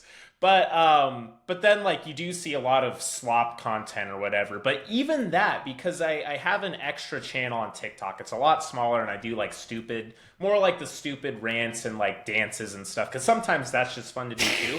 And I'm like, dude, they're good dances, guys. That's subjective. The dworking especially. I will not forget that. I've always forget that. I've always thought about reposting that on my Instagram, but I'm like, I maybe have too serious of an audience now to let that thing fly. That would throw people for sure. But it would be so sick. But well, we will see. But sometimes even those videos take a long time to record and set up. Like sometimes even longer than it takes me to record a beautifully spoken video. And it's like, so I can hate on the content creators who make, slop, like popular slop, but it's like, yeah, they're putting in time and effort. Yeah. It's kind of like when you work retail and then you go into any retail store and you start like seeing like things off their shelves, off their peg hooks and stuff. And it's like I might not like their content, but I can empathize with the process. It's like I don't have to agree with what you're doing, but I know even just doing it is difficult in a way most people don't appreciate. I've just realized there's no free lunch, and anytime you're looking at somebody and you're going like, oh, you were handed this, like, dude, probably not. Literally, unless they are a trust fund baby and they were just like, yeah, I was born into wealth and I've never had to work a day in my life. Okay, then they've got everything handed to them. But whenever you're looking at somebody who's so successful and you're just like, dude, there's like, I will admit, one of those guys that I saw in this light was Higher Up Wellness. Because he talks all the time about, you got to do this and it's a grind and you got to do this and this will make you better, be consistent, yada, yada. And I just remember thinking, because he talks about in his videos how he gained like 100,000 followers in like 3 months or some shit. And I remember when I heard that and I had like 7,000 followers in 3 months, I was like, well, yeah, you got fucking lucky, dude. Like you can't brag about that. But he was posting way better content than I was all the time. And so, no, I can't hate on that because he was doing better and he was doing more than me within the same amount of time. So, like, there is no free lunch. If somebody is successful for some reason, there is a reason behind it. And even if it comes to somebody who, there's a couple accounts that do blow up on their third or fourth video, but they rarely sustain it. They rarely sustain it, first of all. And the people who do, it's usually because they were doing a lot of work behind the scenes before that first video landed. You can think of it in terms of like, I had a buddy of mine who didn't post any content because he wanted to be a fitness creator, and he waited until he was literally ready for his first bodybuilding show. So he had this plan to like do fitness content for about 3 years before he posted. Now I told him, I was like, you should just post your first video, document your progress, talk about your journey. But he was like, no, I want to have the full package so that I can blah, blah, blah. And it's like, that's 3 years of work that went into it in the first place that people are now going to just be like, oh, this guy's just got a sick physique. That's how he got that. It's like, did he blow up? Not yet. Not yet. Give it time. I've seen a couple accounts where it's like when they were small, people would say, oh, you're not going anywhere. Like you're just a guy with like 5,000 followers. You're never going to blow up. Hating on them. And then they get to a certain point and all of a sudden it's like, who's this industry plant? Who is funding this guy? And it's like, okay, so they were going to be nothing. And then as soon as they finally achieve being something, it's like, oh, they were just given it. They were just industry plant. And it's like, at the end of the day, no, not a lot of people will appreciate the work either when you start or when you finally hit that gold. Yeah. So you have to do it for the love of the game, first of all, and knowing that it's a sacrifice and that it's going to be worth it to you. Because there's always going to be people who will take shots at your validation and say, you didn't deserve it, you don't deserve it. The industry plant thing is so funny just because like I've been making content for like 6, 7, oh fuck, everything is 6. Yes, I'm not for 7 years. Before it actually happened, like before I finally like blew up, and it was funny because it was right as TikTok was shutting down. I was like, you gotta be fucking kidding me, dude. And I'm same. And then I'm like, whatever, I'll just throw everything on Instagram. And then on Instagram, I think I got 100,000 followers in like 8 months, and people were like, nice. Oh, where'd this guy come from? And I'm like, listen. There's 8 fucking years of content before, but like the industry plant thing with because like Jonas and I, like the first real conversation you and I had was about like hardcore music, because you and I were both in hardcore bands, and we were like, here's one of my albums, here's my album, and like, oh yeah, that was a lot of fun. That was fun. Yeah, your band was fucking dope too. Thanks, dude. If we're ever in like the same area and both have instruments, we'll make something happen. But like, totally. Yeah. I don't know where I was going with that. Well, you were talking about I don't know. That was probably a complete thought. Just industry plant things as like a concept is so funny, because it's it's the overnight success that takes 10 years or whatever. Yeah. It's like even if someone did, like some big donor came and was like, we want you to be the face of our propaganda machine, it's like you still had to have something that they saw somebody's picking you for a reason. Yeah. It's like, even if you're given all the tools, it's like somebody had to choose to plant you. They didn't just choose some guy off the street to make their industry plant. So it's still like... Justin Bieber became a plant because he was so good on YouTube. Right, exactly. I always forget that's how he started. He was guitaring on YouTube, right? That was like doing acoustic music on YouTube, I think. Yeah. But I wanted to ask Andrew, because I know we're kind of like coming to an hour and a half, but I do really want to know. You're right. It's awesome. This has been one of the best conversations. When you made the transition from fitness into more like sort of philosophical, social commentary type of content, were there some people who sort of like influenced you in that direction? Because when I first got on TikTok, I had no idea what I was going to talk about. My first video was philosophy, because I was a philosophy major in college, and that's just like what I knew how to talk about. But I ended up talking about fitness a lot, because the first video that I posted that did numbers was a video talking about why people are fat. And so then that just became like, me talking about like answering all the reply videos. And I kind of became a fitness, like a nutrition creator for 3 months maybe. It wasn't until I started, I've said this before, but like Dane was one of the first huge influences on me to sort of create the style of content that I make now. And also, is it Inspector 6000? Is that his name? You know what I'm talking about? It was 6,000 or 7,000. I think it was 6,000. Yeah. Maybe it was 600. Something. Whatever it was. He's a creator, and when I found out that this dude was like 18 years old, or he was just like significantly younger than me, I was like, bro, I need to start now. I need to talk about the things my life together. I want to talk about the things that I want to talk about right now. So then I made my first video. Excuse me, I'm fucking Coke Zero. In Dane's like style of just like, like actually putting together like a nice script with like visuals and stuff, and it did really well. And I was like, oh dude, this is viable. So what was like the catalyst, and who were some people that you look to as like inspiration for, okay, I want to make this pivot because that's the route I want to go? I would say the very first guy was probably Elliot Hulse, and not necessarily like I want to make content like this, but it's funny because when I was trying to figure out what kind of fitness content I was going to do, I remember mirroring a lot of like his style, just because like I loved it, and then I ended up. That's a common name that comes up when I ask that question. I feel like he's such an influential figure. He's a fucking great dude, man, and like it's funny because I mean I've been listening to him for at this point over 15 years, and I've still never met him. And like we need to make that happen. Dude, well, he lives down by y'all.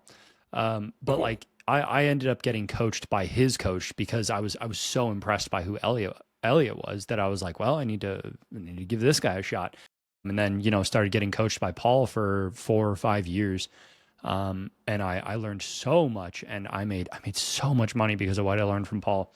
And then I mean, Mind Pump definitely had a part in it as well, as far as like doing the like real true fitness podcast.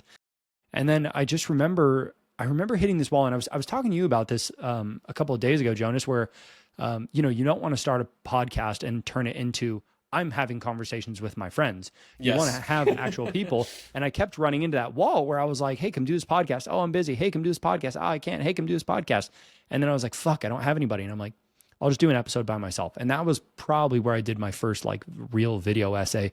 And the thing about content is that anytime you try a new style, you really are doing a new thing, and you really are just as big of a fucking idiot as you've ever been. So like, I'm kind of trying this new style of video right now, and it feels so foreign to me that doing it, I'm like, I don't even know what's happening here. And then Dane and I, we're both in this course together right now, learning about like, live streaming content. And even doing that, I'm like, oh my God, like I'm the biggest idiot in this video chat. I've never done anything like this. But like, as far as the current iteration of what I'm doing in short form, I fucking Michael Smoke, Higher Up Wellness, he's gotten mentioned like 12 times in this video, man. I meant to say his name, but he made a video, and I remember exactly where I was sitting, and I wish I had saved this video. But this was I was in between massage clients, and his thing was basically just like, oh, like if you just do this, post this many times a day, do XYZ, you can quit your job.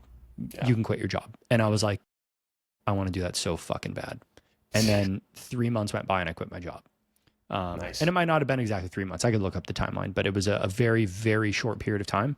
And I was just like, I'm not going back. And I don't know, man, the yapping at the screen thing, it was just funny because it really just kind of started feeling like ranting. But it was like, I worked in sales for so long, and I was really good at sales. I still am. And ultimately, it's just trying to convey an idea so that you sell somebody on your position. So like, it's like I'd be talking about something and I'm like, okay, like let's say somebody is at point A and I got to get them to point B. How do I bridge that gap? And then that's all that the script has to be is, I understand you're here. This is why I'm here. Do you agree? And that was kind of that. And then if they didn't, it was like, okay, sometimes the comments will pop up and I'm like, great. That's another video, because that's another disconnect in why I think the way that I think. But like, Caffeine and Philosophy, who I like in terms of content creators, I probably talk to him more than anybody else at this point. Shout out CB Robertson. Shout out CB Robertson. But he may actually be responsible for the single best interpretation of what my content is. And I have a video of him saying it. And there might need to be an edit in here because I don't know what else he says, but let me know if you guys think this is accurate, okay? Just earlier, just getting out of the gym. I feel like this is kind of your whole alley on social media. It's not philosophy, it's not psychology, it's like the interconnected social thought processes that go to how we respond to each other. I honestly don't know anybody who focuses on that kind of dynamic better than you. I fucking spiraled when I was like, oh my God, somebody understands me better than I understand myself. That's exactly what I've been trying. I would have never in a million years put it into that wording. I almost want to clip that and put that at the beginning instead of my intro for you. because I have to admit, a lot of people, like, they're a little bit easier to fit into a box, and you are and this is a good thing, it's a compliment, you're a complex guy when it comes to the kind of things that you're talking about, the content you put out. I even texted Dane before this, I was like, do you have an intro written for Andrew? Because I wrote one, but I just don't know if it's good enough. And like, I appreciate that a lot. Dude, that's cool though. That's so cool to be hard to put into a box. And because like people have like they've popped up, because I'm an actor too, and so like when stuff has popped up on like something that I acted in, they're like, hey, it's the history guy, and I'm like, oh, I'm just a history guy? Fuck, I thought it was more complicated than that. But okay, so first thing I want to say, that is so cool, because that's super high praise coming from an extremely intelligent individual. Yeah, and secondly, it's like, can I get a diagnosis from CB? Yeah, right. I want to make he that my ringtone. Charging for yeah, it's gonna be like horoscopes, but it's him. Yeah. No, and it's absolutely true, because when I was looking at your content just to even figure out like, how do I write an intro and say like who Andrew really is, he's totally right, because one of the things that the reason that I personally fell in love with your content was because it's so refreshing to hear someone say in very like understandable, easily digestible terms why there is so much of a disconnect between people and ideas, because there's so many ideas floating around. There's so many different cultures and subcultures and microcultures of people, and they all see the world differently. And a lot of times we just chalk that up to, well, they're fucking idiots, or they're this, or they don't, whatever it is. And it's always deeper. It's always more nuanced. And I think that you're really good at uncovering, like, hey, look, the reason that these people are the way that they are and see the world this way is because of X, Y, and Z. And this is something that you've never considered before. And alternatively, they're also not considering the fact that you, blah, blah, blah. And so it's like these sorts of things that I think it's that level of genius where it's like, yeah, intuitively, I almost kind of knew that, but I couldn't put that into words. And then when somebody finally does, it's a little mind blowing. And I appreciate that. That's a really cool avenue to be inside of. It's a funky one, man. Because like, you know, you get the centrist thing thrown at you as like the most ultimate slur they can physically imagine. I'm like, that's yeah, really I the only thing guess. that can call you. That's But like, I mean, two of my, well, I get called a Nazi all the time too, and then I'm just like, can you go fucking tell my liberal friends there, like, or something. But like, it's because you funny think outside the box, and if you think outside the box in any degree, people are going to think that you're a fascist. Like two of the people that I talk to, I mean, probably several times a week at this point. The soy pill, if you know who he is, he's like a leftist, liberal, something or other, somewhere left of center, debate, content, political, blah, blah, blah. And it was funny because I called him probably 24 hours ago. And I was just like, do you know why I call you all the time? And he goes, because I'm like the left side of the political compass that makes you not spiral. And I was like, he's your controlled opposition. Yeah, exactly. No, like I gotta talk to him to get like the balanced take on a lot of stuff. And same with Kylo Turner, like the gal that Dane and I are doing this course with. And like I talk to her all the time. Whenever I'm like spiraling on something like down the right side of the tube, I call them because I'm like, look, you gotta like kind of pull me up a little bit and get me out of here because I'm going deep and it's bad. So it's, I don't know, like, I think having been such an edgy, agnostic, atheist, well, consider this. Have you thought about science? Like, having been that guy unironically in my like early or late teens, early 20s, like it was such an angry, lonely place to be that as soon as I like talked to someone who disagreed with me and they weren't like, oh, well, I hate you for this disagreement. I was like, what do I fucking do here? You know, what do I do with this? What do you mean you don't hold like negative resentment toward me? And like, you know, a lot of the hate that people have toward Mormons, it's so funny, man, because they are like, whenever I drive through Utah, I'll like put out a memo, you know, like, hey guys, I'm coming through, and I'll have like a group of Mormons that want to like hang out and go get breakfast or coffee or whatever it may be, and I fucking love them. They like, can't have coffee. Yeah, Fire. like, oh, well, you know what I mean. I have a coffee. I have a coffee, and they sit in silence. No, I'm kidding. Yeah. Like they're such cool people, man. And like I don't agree with, you know, their ideology or religion or anything like that. But I don't agree with theirs any more than I agree with my mom's, who is like a very strong Christian, you know? Yeah. And like ultimately they wish no harm upon me. I wish no harm upon them. I don't know. So yeah, there's just despite how rustled my jimmies may appear in some of my videos, I would say there's almost never any hate toward the people or the situation that I'm talking about. Yeah. That's also just because like and when people start creating content, if they choose to, they will learn this as well. Sometimes as a content creator, you have to be entertaining. And in order to be entertaining, you have to make people feel emotions. And if you're going to make people feel emotions, that means that they're going to lean one way or another. And and so you can't really do that by you can't do that by being the boring lecture guy that's just like spitting scientific facts because no one gives a fuck. And so if no one gives a fuck, then what's the purpose of your message? Because it's not going to reach anybody. So that's one thing. And the other is that you like, well, I kind of lost my thought. Dane, go ahead. You had something to say. Kind of riffing off what you said about, you know, being entertaining, right? I will say back in the day, because I started creating content with the I'm going to over explain myself, try to get everybody on board. And when I realized that's just not viable, I kind of started leaning into the patronizing, or like, not edgy isn't the right word, but kind of hostile, where I would be like very clearly hostile towards people that held the wrong view, and then kind of patronize them throughout the video.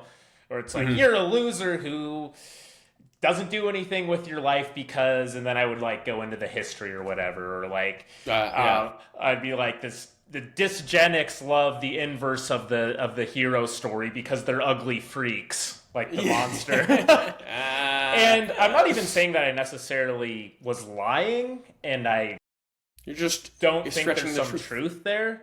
But it's like, if I were to make some of those videos today, I would couch my point differently. I would not come in a place of aggression and kind of like look down upon, because I was doing that because it would drum up views, right? And when you're a smaller account, you kind of do have to fight for food at the table.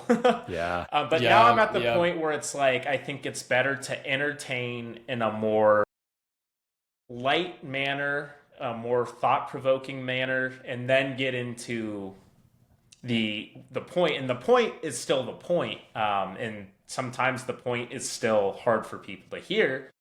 But I've tried to lean away from trying to provoke people, because now I can afford not to, right? It's like I have a large enough reach where I don't need to rustle people's jimmies to break 10,000 views. It's not necessary. So a little bit of that is like, there's some showmanship that has to go into it for sure. And some people, and this is no disrespect, their entire thing is pissing Fire other people and off, hate and anger and taking shots, and it works. And they miserable way to live. It, but it builds them huge platforms and a lot of money. Yeah, so it does. It's like, also, I got to get going in about 15 minutes. I think you guys usually do a Q&A section, right? Yeah. We'll jump into that. I'm sorry, I did not realize you had a hard out. It literally just occurred because my dog started pacing around, and I was like, "You guys want to go make dog poop?" Dude, let's take a break. And then we can jump back. Let's do a quickie. I'm on my 5th Coke Zero. No, I'm just kidding. Dude, you're an animal. You're out of your mind. I'm on number 2. This is number 2. I had one at dinner. What'd you guys have for dinner? What did I have for dinner? I can't remember. God damn, bro. Yeah, I usually eat the same thing. It's some kind of meat, some kind of grain. It's just, as long as I get enough, I don't really think about food. I just weigh stuff out and I go, that's enough. No, same. Like I'm genuinely the kind of guy now where I am able to pretty much modulate.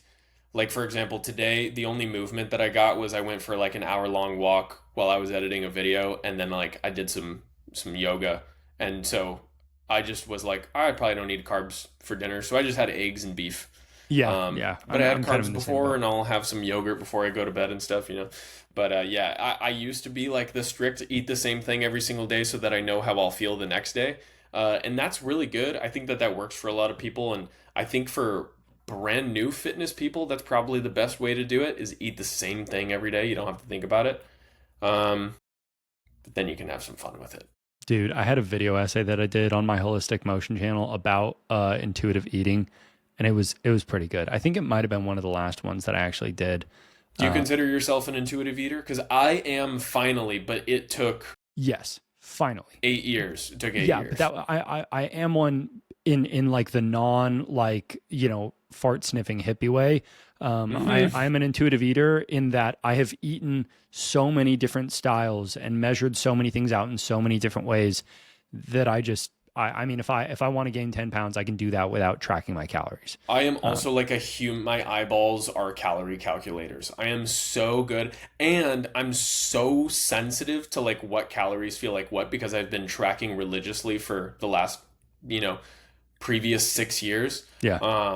It's not really intuitive eating. It's a collection of information. Exactly. I used to work at this smoothie place, and people would come in and like they would have like acai bowls and smoothies, but we wouldn't have the calories on the board, and they would be like, "How much is this?" And I would be like, 750 calories. Yeah, I was going to say, like, those what? things are upwards of 700. They're stacked. Yeah, oh, easily. Sometimes people would be like, can I get the chocolate art? And I'm like, 1,300 calories. And they're like, what? And I'm like, what do you? Yeah. And I'm like, I'm gonna put 4 tablespoons of peanut butter in there. What do you mean? Yeah, dude, people do not understand peanut butter. It's crazy. Yeah. But now, like, I can literally, even if I don't really know what a meal is when I look at it, because there might be like a ton of sugar or something in the sauce, 30 minutes after I eat it, I can go, that was 1,200 calories. You know, right. Like I can just feel it now. Yeah, that's funny. By how satiated I feel. Pretty interesting. Yeah, exactly. People should learn that for themselves. But are you guys ready to jump into some questions from fans who hopefully love us, but you know, there's nothing keeping people who hate us from also asking questions. True. So oh my God, I hope I get some haters and they're just gonna be like, "Dear Andrew, why is your forehead so big?" And I'll say, "'Cause my mom's forehead is big and she's beautiful." Great answer. Well, there's the first question down. Second question comes from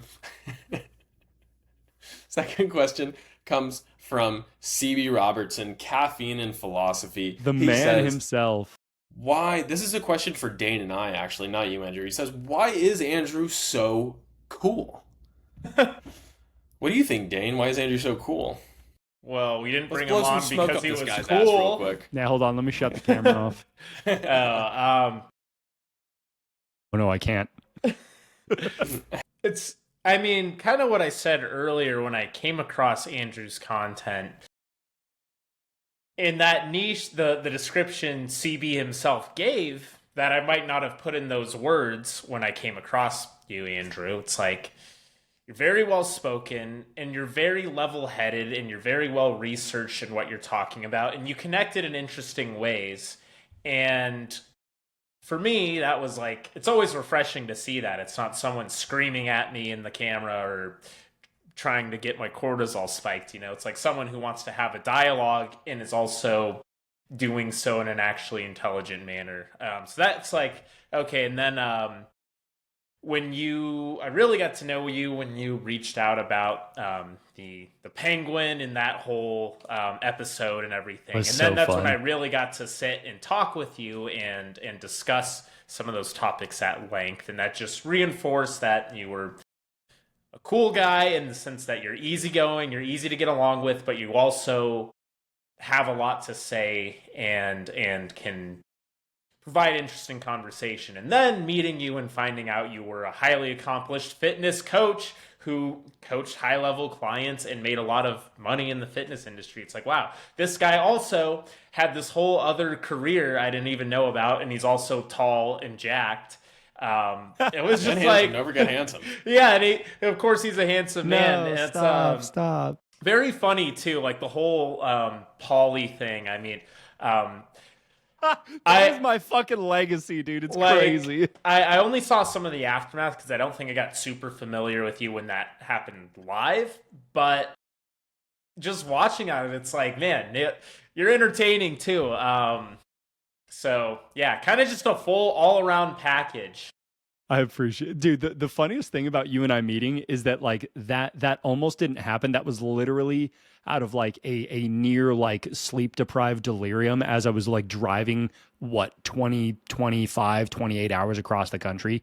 And then I think I messaged you and I was like, "You're in Vegas, right?" And you're like, "Yes, I am." And I was like, "Cool. I'm coming through.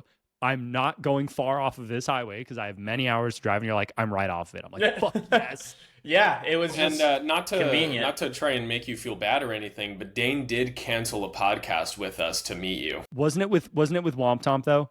Yes, it was. Yeah, it was. Totally understood. I hate him. I was not on the phone with him earlier. I was not. I would never fuck that guy. Yeah, glad he got banned. Oh, dude. I hope make your page. I hope this clips that so that I could just send this part to him and be like, the roast of Womp Tomp. Andrew, you are so cool because people think that you're a fascist, but you also have a nose ring, which is really like. Well, yeah, dude. That's an interesting dichotomy. People with nose rings usually don't get called fascists. And I think that really speaks to the complexity of your character, and you're very well spoken. That's another reason people think that you're a fascist. So you just got to own it. I appreciate it. You know? Yeah. And yeah, dude, super cool. Many thanks. Of course. You guys both have great mustaches and great hair, and I wish I still had my long hair, even though it was much thinner than both of yours. That way we could be in this whole like long hair mustache gang.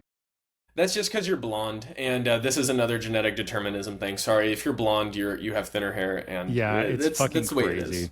It's the way it is. But I mean, being blonde is cool, you know, in its own respects. Calm down, anyway. Nazi. Yeah, but okay. So Connor with AK asks, "What are your thoughts on people who are overly vulgar in public?" I have some thoughts really quickly. I just want to say, stop fucking playing music at the beach, please, for the love of God. That's exactly what I was gonna say, dude. I don't give a fuck what kind of music you're into. You could be playing my favorite song in the world. Turn it the fuck off. I'm at the beach, for God's sake. I can't stand it when people are playing music out loud on their speakers in public, especially if it's bad music. But that's just one thing. And also, like, I am totally cool with you talking on Bluetooth, on no whatever. Speakerphone. No speakerphone. Yeah. Like, especially if like we're in the gym or something, dude. I got a funny story about that, actually. Those are my peeves. I was at the gym and there was a guy listening to music on his speakerphone, and like I have my headphones in and I'm listening to music, and you can still hear it. I finally unplugged my phone, turned the volume all the way up, and set it like right next to his, and then he like got the message and like shut his phone off. I was like, cool. Yes. Don't do that if you're smaller than the person or cannot fight. Know your place. Know your sign place of aggression. Yeah. Know your place. Yes. But yeah, like I don't know. The thing is, like, I naturally cuss quite a bit, and it's probably one of my worst characteristics. Too, as you can tell. And like my mom, you know, she always gets on me about it. She's like, don't talk like that, and I'm like, yeah, I know, but so it's like it's tough because I'm kind of saying this from like inside the club. There's a like level of linguistic vulgarity that just does not improve the conversation or improve what you're saying, but it is a really good punctuator in what you're saying. So like, you know, describing something as, and it's funny. Yes. But like describing something as blank as fuck, like that, it is better than just describing something as however.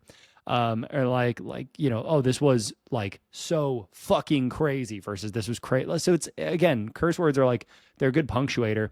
But there's a time and a place for it. Like I remember my buddy, he will never let this go. we were at Denny's at like 2 a.m. After some concert. Actually, that's the best. That's the best. After you guys played? No. This was like, it was some EDM show. And Denny's after you played hits. Oh yes, dude. Denny's after like tour and stuff like that, or like after a show that you play, banger. Do you know the band No Bragging Rights?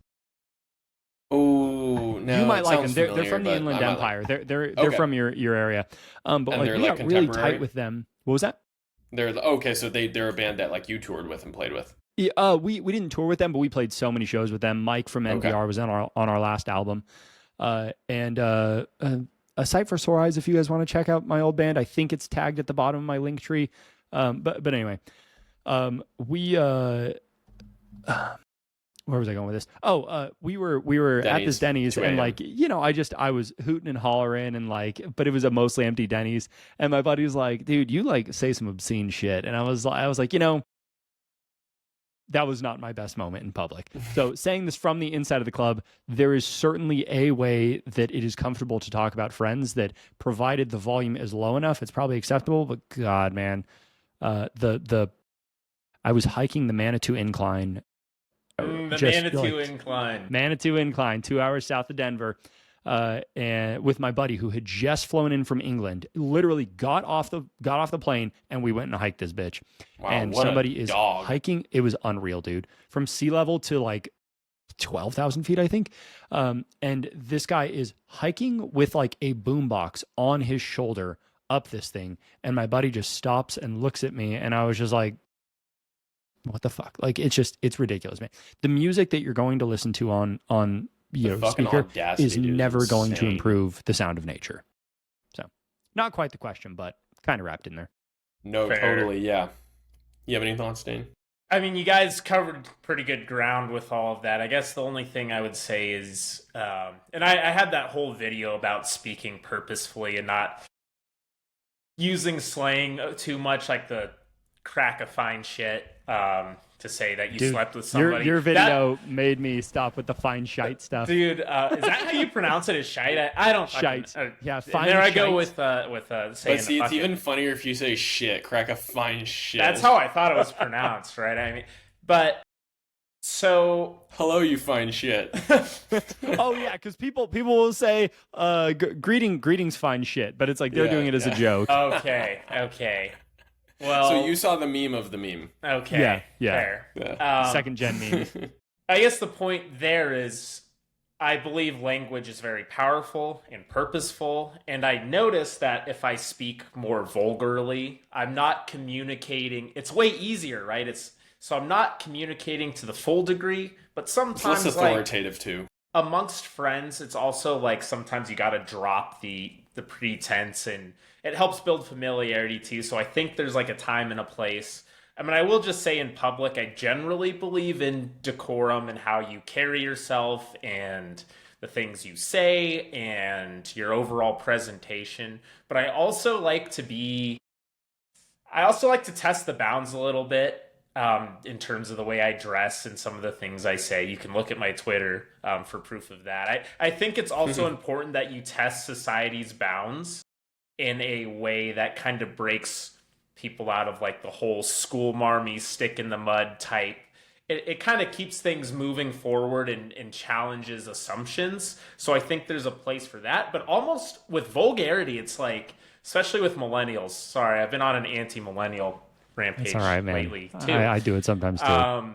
Where it's like they started, the most immature and stunted childish people will throw like 10 F-bombs into a sentence. And I saw this cafe that was named, it had like dicks all over it and was named like the Cock Cafe or something. And it's just like, it gets to a point where it's like, it's almost more like adult in a way to not cuss, where it's like the most immature person you ever meet is going, fucking shit, bitch.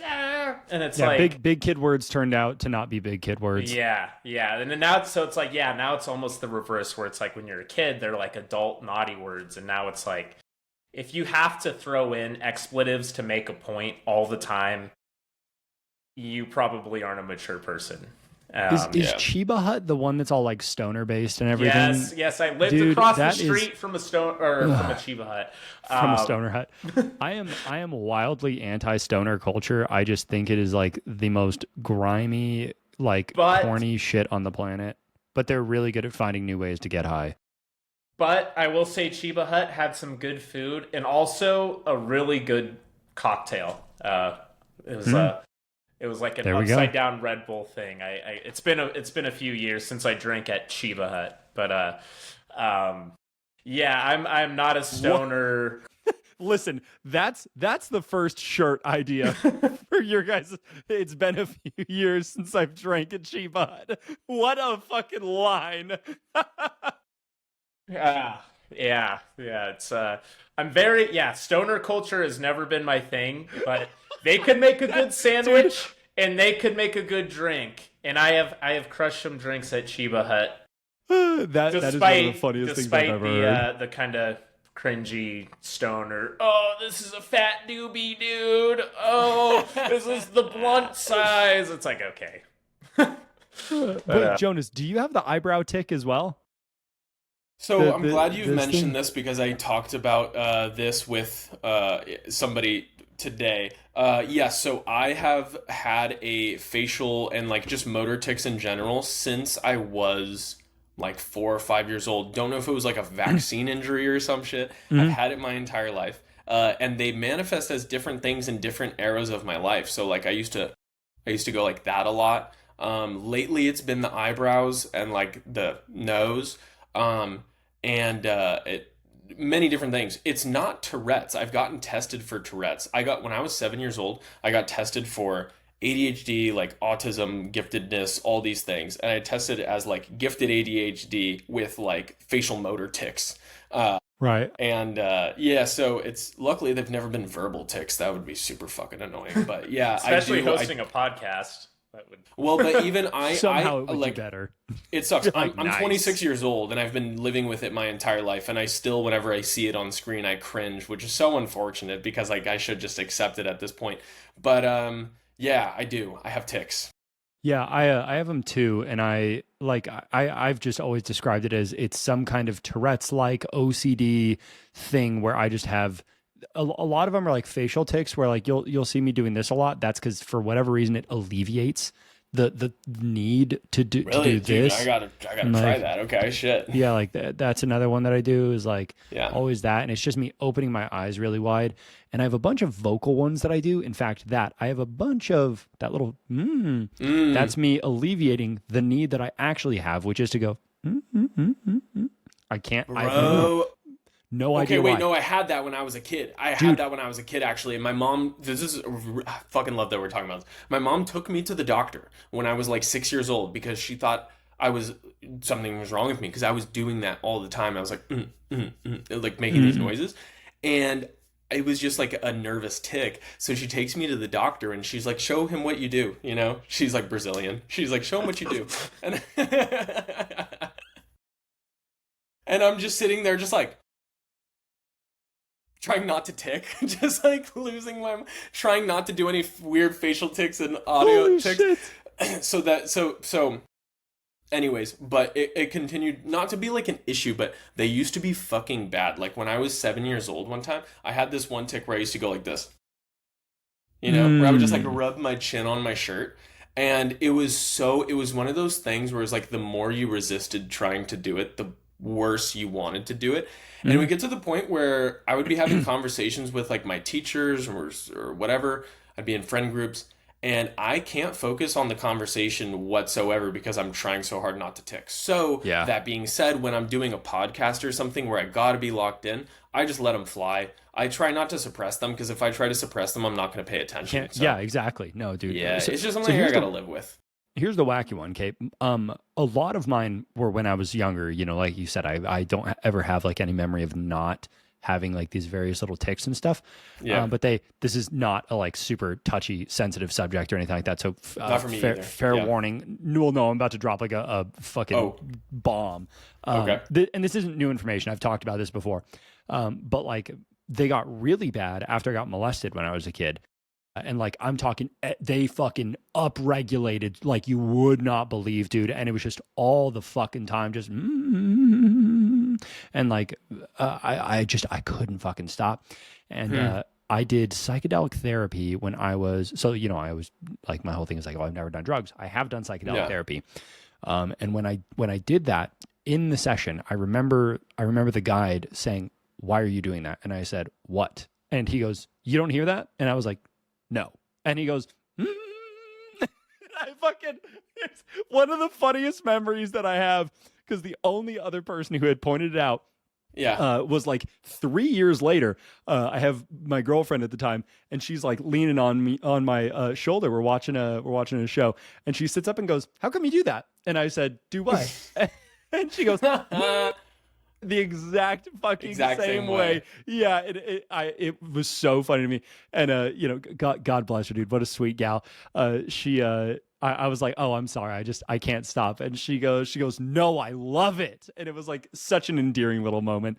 But anyway, yeah. So the weirder thing, my mom has that same vocal tic, and she almost never does it. But I remember noticing it when I was younger.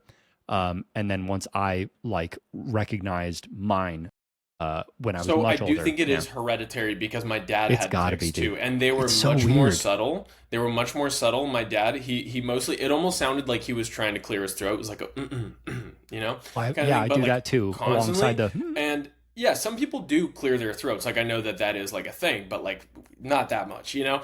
And he had like some where he would kind of like go like this, you know? Yeah, just like shrug his shoulders. Shoulder thing. Yeah, he had a couple. Dude. There's always just one. There's just ones. Is your dad named... Never mind. Yeah, right. Yeah, right. We got the same dad. No, But yeah, so I do also think that it is hereditary, and it's definitely related to um, nervous or anxiety producing events. Like it's an anxious thing. But what's interesting is it will come up during times which are so like uh should not be anxiety producing whatsoever. Like they'll come up when I'm sitting down for dinner trying to like relax and unwind, or like you said, you're watching a movie with your girlfriend, she's just laying on your shoulder. Bro, I'll lose my mind sometimes and I'll just like tick the fuck out and for no reason. And it's usually because there's an underlying thing where it's like, oh, I have so many things I need to get done right now, but I'm watching a movie and I'm not actually, shit like that. When you told me your story right now and you dropped the bomb, I was like, yeah, I'm sorry to make it. I know it's no, it's okay. You just say it. It's not a big deal. When you said that you got molested, I started ticking. Like I could feel it like coming on, just because that's one of those things where it's like a nervous, not like nervous, but I'm like, it's a rough topic. Like, oh, there's something here. Yeah, it's a rough topic, and I feel the need to like handle it delicately, and that puts a lot of stress. So then like, because I'm not kind of one of those people who like shies away from stress, and so I think I just wear it on my face instead. That's interesting. So, yeah, like I don't know. I embrace stress. I actually like really, I don't know, something about it like feels good to me. But I tick because of it. And anyways, I feel that. Long story short, it is really interesting. I've thought about like diving into it deeper. There's been times. The first time that I ever realized that it was so like much. The first time that I realized it was like a serious problem was when I got into acting. And there would be times where like it was like before the camera's about to start rolling, it was just my face is a fucking mess, bro. But as soon as the camera hits record, boom, I'm locked because I can just not do it, no problem. Yeah. But before, sorry, go ahead. No, it's okay. There was specifically a video that somebody was taking, like a behind the scenes video, where it's like, oh, I'm about to have my close up shot, and my face is going fucking nuts right beforehand, and then as soon as they call action, I'm just like locked the fuck in, and I didn't realize I was ticking when that was happening. So going back and seeing they're like, oh, I got a video of you during the, I was like, oh my God, how fucking crazy embarrassing. I look like a fucking tweaker. Funny story, my current girlfriend, when I first met her dad when I was 17 years old, he thought that I was a tweaker because he thought I was jaw jacking. Like, dude, that's so wild. But when I was doing that was back in my era when I would like do like the pop my ears thing. We've been talking about this for so long, but it's an important topic. But yeah, that's so funny. That's so funny that just you have that to too. Offload like the molestation thing in this men's mental health documentary. I mean, again, it's a 3.5 hour long video. I talk about it a fair bit. I go over some of the stats around it and everything. It's not a soft like subject for me. Probably when was this? Month or two ago. Because like my mom and I, like she had so much guilt about it, thinking that there was something that she could have done. And obviously there's nothing that, like short of like, there was nothing that she could have done about it. But her and I, she had like referenced something where she was like, oh, like when you were a child, I gave you and your sister like a code word. So if anybody ever came to pick you up, like you could get picked up by a stranger safely and stuff like that. And I was like, yeah, no. I mean, it didn't stop me from getting molested or anything. And she laughed about it. And I was so fucking happy that she laughed about it. Cause it was like the first time that I saw her. You get to like, break that. Yeah. I was like, it's okay. It's been almost 20 years. I'm like, it's okay now. It's no longer than 20 years. Oh my God. Yeah. It's been a long fucking time. So it was so cool. So it's not like a touchy subject anymore. There are, statistically speaking, going off of how many views you guys get on these episodes, hundreds of guys that are going to watch this that have gotten molested. You're going to be okay. I promise. You're going to get to the other side of it. It's going to be a really rough couple of years, especially when you finally accept that it happened. But you are going to be okay. And I love you so much. It's beautiful. I am the more, especially like as I've gotten older and just gotten better at talking to like people about more sensitive subjects, especially women, because obviously, like, you know, men get molested, but women get sexually harassed like all the time. And it is kind of one of those things that, you know, like when you're a kid, you kind of brush those things off. It's like, yeah, you're a girl where you're getting attention. Getting attention is awesome. But then it's like, once you know, kind of really get into that, like when you see it happen, when you see somebody being like taken advantage of or something like that, like I saw one of my friends like literally almost getting like, you know, raped Assaulted. because because she was way too drunk, that kind of thing. It's scary. It's like a visceral kind of like, holy fuck, like the thing is happening right now, I need to do something about this. It just like, it goes so unnoticed, and it'll be like the fucking guy that you know at the, you know, who works at the whatever, like he's anyways, so it's like, again, that's a whole different can of worms. But I also, God, I think I have a video or an idea for a video tomorrow too, so it's Men's Mental Health Month, as we've said. I'm looking forward to your video. I think that's awesome. It's important. It's obviously, like you said, it's not like the most fun thing to talk about. My hair's down to here in that video. It's really funny. And wow, okay, so you've been working on it. Oh, because you said it was like a re-release. Yeah. And I didn't have a teleprompter that, like, my camera's sitting in right now. I didn't have a teleprompter at the time either. So I was actually reading down here, and I used like a really antiquated AI to redirect my eyes to the camera. So there will be times where you'll see my eyes go, and it's really funny. How funny, dude. Yeah. Anyway, though. Wow. Next question. Anyways, cool. Next question. Yeah. How many? That was. Sorry. Yeah. How many questions do we have left? Because I will have a hard stop in about 10 minutes. Myself. Let's rapid fire. Let's go. Let's rapid fire. This one is okay. We'll try to rapid fire this one, okay? I want to do your question justice, but this is from Devin Debo8240. He says, have Jonas, Dane, or Andrew ever struggled with not feeling heard when around their peers, friends, or family, as if halfway through the idea or sentence, you've lost their attention, maybe just because of the age of entertainment? What do you guys think? Yes, you probably have lost their entertainment. That can be improved by improving your communication, and some of that comes from learning to understand storytelling a little bit better. One of the best storytelling techniques that I've ever learned was from the writers of South Park. I am not kidding, and you will hear this in my writing all the time now, is the but so technique. But this happened, so this happened. But then this happened, so this happened. If your story is and, it doesn't get perceived as progression toward an end point. So there's got to be like conflict in some exactly. Some way. Yeah. So like you probably are losing their attention, and unfortunately that is not something they're consciously doing. They're not going, man, fuck, I think his name was Devin. They're not going, fuck Devin. Their brain is just going, well, what is there something more engaging out there in the ether that I can focus on? That's it. Yes, and typically the answer, I think this is the most important thing, is that there is something more important, and it's whatever the fuck they're thinking about. So you have to remember that everybody is selfish, everybody is self-centered, whether they like to admit it or not. And I have a tattoo on my arm that says, I get so wound up, I feel so let down, because it was like a song lyric that spoke to me when I was a teenager. Because I always felt like this, where like nobody listens to me. Like I've got a lot of things to say, nobody listens to me, bro. I get so let down by everybody.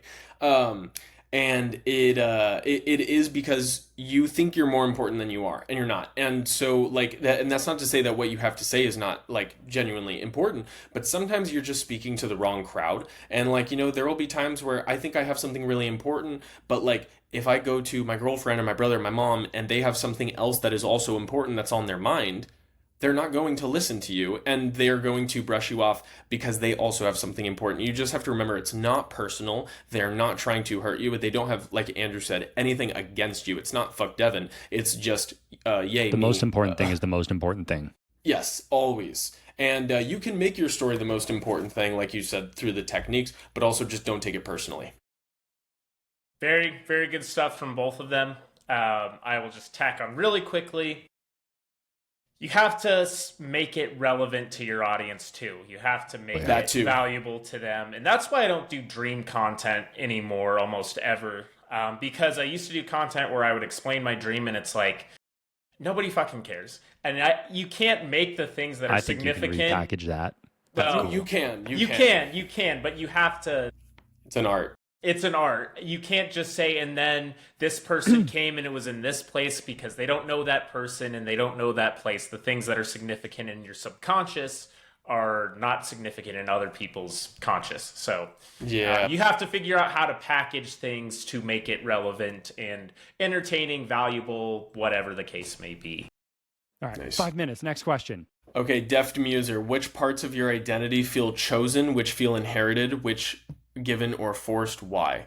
Which parts of your identity feel chosen, which feel inherited, given, or forced, and why? This is one of the mods in my Discord. Which parts feel, give me that list again, genuine, chosen, and forced? Yeah, what parts of your identity feel chosen, which feel inherited, given, or forced? Chosen, charismatic. That was, I remember making the decision, like literally telling myself, I'm just going to be more charismatic. And the way that became was a genuine fake it till you make it. I was like, wow, I am shy and scared and nervous and I'm all these things. And yeah, what if I just wasn't anymore? And then I literally was like, how would I act if I wasn't these things? And then I just started acting that way and people just perceived me as it. So like whenever somebody has positive things to say about me that I don't perceive about myself and I feel imposter syndrome, it's because it is literally something that I'm going, well, I am being this person. It is a little bit of a performance. But I also, I genuinely believe that if anybody who has met me in real life, because I do have a goal of meeting every single one of my followers, which won't happen, but I have a picture with all the ones that I've met, and it's, I think about 100 at this point. Oh, cool. Dude, I fucking post my location. I'm like, meet up. But I, like whenever I've actually met them, I think that they always go, you're exactly how I thought you would be. I'm like, good. Given I'm tall and handsome. So, shout out to whatever gods and or my parents that gave me that. I'm a big fan of that. Chosen, given, and faked. Forced, I think forced. Forced. Forced. I would be hermit maxing at all times if I had the option to do it. So there is like all these things. I love people. I love being around people. God, I just want to be in a fucking snowy cabin in the woods with my dogs, and a like lady with a big tush and fucking 1,000 books, and there you go. hopefully she's like 5'10" because I love a tall lady. Yeah. Nice. Powerful. Yeah, it's interesting that you said charisma was chosen, because I feel like if I had inherited anything from both of my parents, it was charisma. They are both extremely charismatic individuals. Both love to host parties. They were the life of the party individually. And that kind of actually made me a little bit of an introverted, kind of shy kid at first. But then I think it was because I was forcing that, because it's like not cool to be like your parents. And so then once I came to be myself, I was like, oh, I like to be the center of attention. And I like to just talk to everybody. And it's one of the things that like, my girlfriend's much more introverted. She does not like the fact that like literally everywhere we go, I will speak to every single person until you I fucking talk to everybody too. Yes, I agree. I will it's weird. I'll chop it up with everybody. So that was inherited from my parents. Chosen, I feel like I don't know. I don't know if I can really think of one. I feel like almost all aspects of my head. Oh, maybe like fitness probably was chosen. Like I don't think that I was necessarily like genetically blessed. No offense to my parents. Like they definitely blessed me genetically in some ways, but I was never like the most athletic kid, never the biggest, strongest kid. So I think that all of those things that I've given myself, those were all chosen, and I had to work for them. Yeah, and forced is maybe like when people I'm kind of an asshole. I'm actually like a really big asshole, and I think that a lot of people think that I'm like a very kind person, and that's because I really try to be kind, because I was just like an asshole growing up a lot, and my parents rightfully made me feel terrible about it, because and so I think that that's something that I've kind of like molded myself into. Like whenever I like want to be mean or lash out, I kind of like self-flagellate on the inside. It's really strange, but anyways, that'd be my answer. I guess I took identities more like labels, like born Caucasian male. That's Chosen, it's weird because to me, chosen and like, what was the other term? Given Or inherited. Because it's like, yeah, it's like, did I choose to become a writer or was I born a writer? It's like there's a weird interplay of that, you know. It's like I consciously, I think I'm choosing this, but was that what I was always kind of theologically meant to be, if I'm using that correctly? But I don't want to spend too much time on that. I guess with the forced, I would say I think I've thrown off pretty much all of the forced labels that were on me at some point. And there's people, of course, that will perceive you in certain ways. Like a lot of people assume that I'm a Jack Jim bro that's stupid because that's how I dress and present. A lot of people assume, being a white male, that I'm a jackass and I'm evil. You know, people will throw all these identities and labels onto you. White people are evil. I'm the villain now. But it's like I used to let people's labels kind of impinge on me more and kind of like mold and react. But I feel like these days it's like no one's forced me to be something I don't want to be. That doesn't mean that there's things I have to be where it's like, okay, well, I have to go to a job and I have to sit and do a job. But I chose that. And just because I am not always happy about it doesn't mean it's forced upon me. The capitalist system is forcing me to be a cog in the machine. But it's like, you know. So that's all I have to say on that. Also, Dane, I know you got to go. Jonas, are we able to finish these questions without him, or does it drop after he leaves? Can we, Dane? Or I mean, I don't. You know what we could do is I think because I can be on Riverside, I can connect. I can leave my computer running. Honestly, I mean, it's not like I have to go, but it's like you got to get in bed because you got a flight. Yeah, and also I have too. to unpack my whole kitchen because repairmen are coming tomorrow. And I'm going to be gone, and they need all the things out of the kitchen by tomorrow morning. So I'm like, oh, fuck. All right, 3, 2, 1, rapid fire. Yeah. So we can Super rapid fire them off. How many are left? I mean... There's a few, but I can just pick, like, the best ones. Or, like, Andrew, how much time do you have? I got 15 minutes. What do you think, Dan? You got 15 minutes or no? You could say no. It's okay. Screw it. All right, super rapid fire. 3, 2, 1, go. Okay, super rapid fire. Here we go. I'll pick the most important ones. Colt 694204 said, 69424. Nice. I was gonna say, come on. Colt 69424. He says, how do you discern the difference between manifesting something into reality and intuition? And intuition, manifesting something into reality and intuition. I kind of have a video that I was working on related to this. Okay, cool. Well, you can watch Dane's video when it comes out. Dane's video.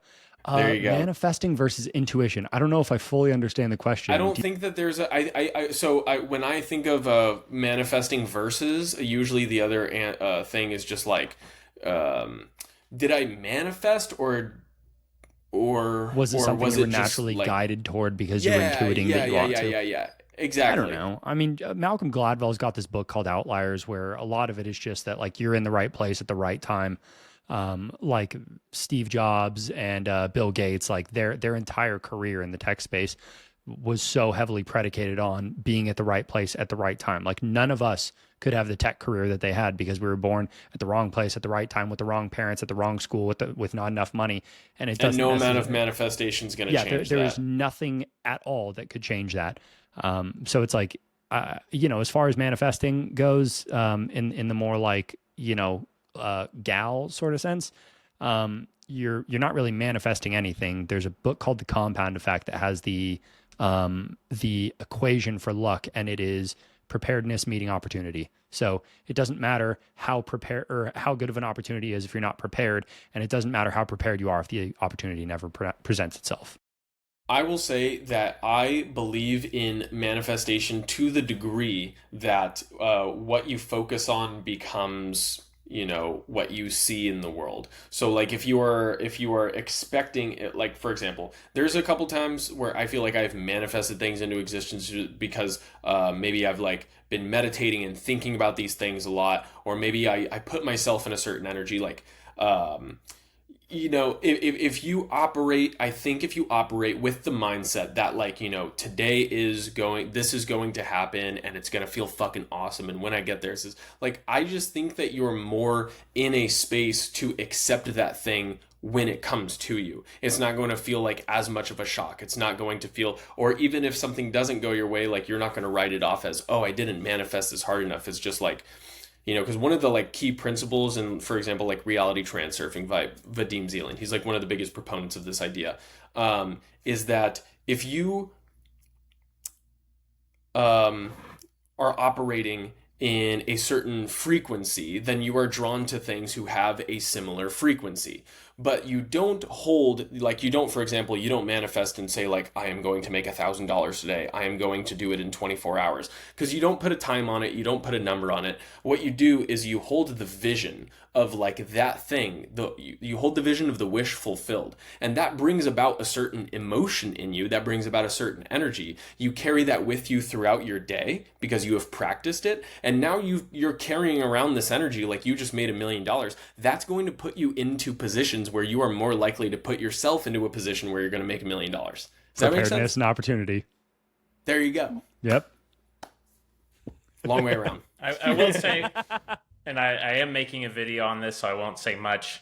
But I was going with the contrast of manifesting versus jinxing yourself. And I think part of that is intuition. Is it meant for you? And are you doing it for the right reason?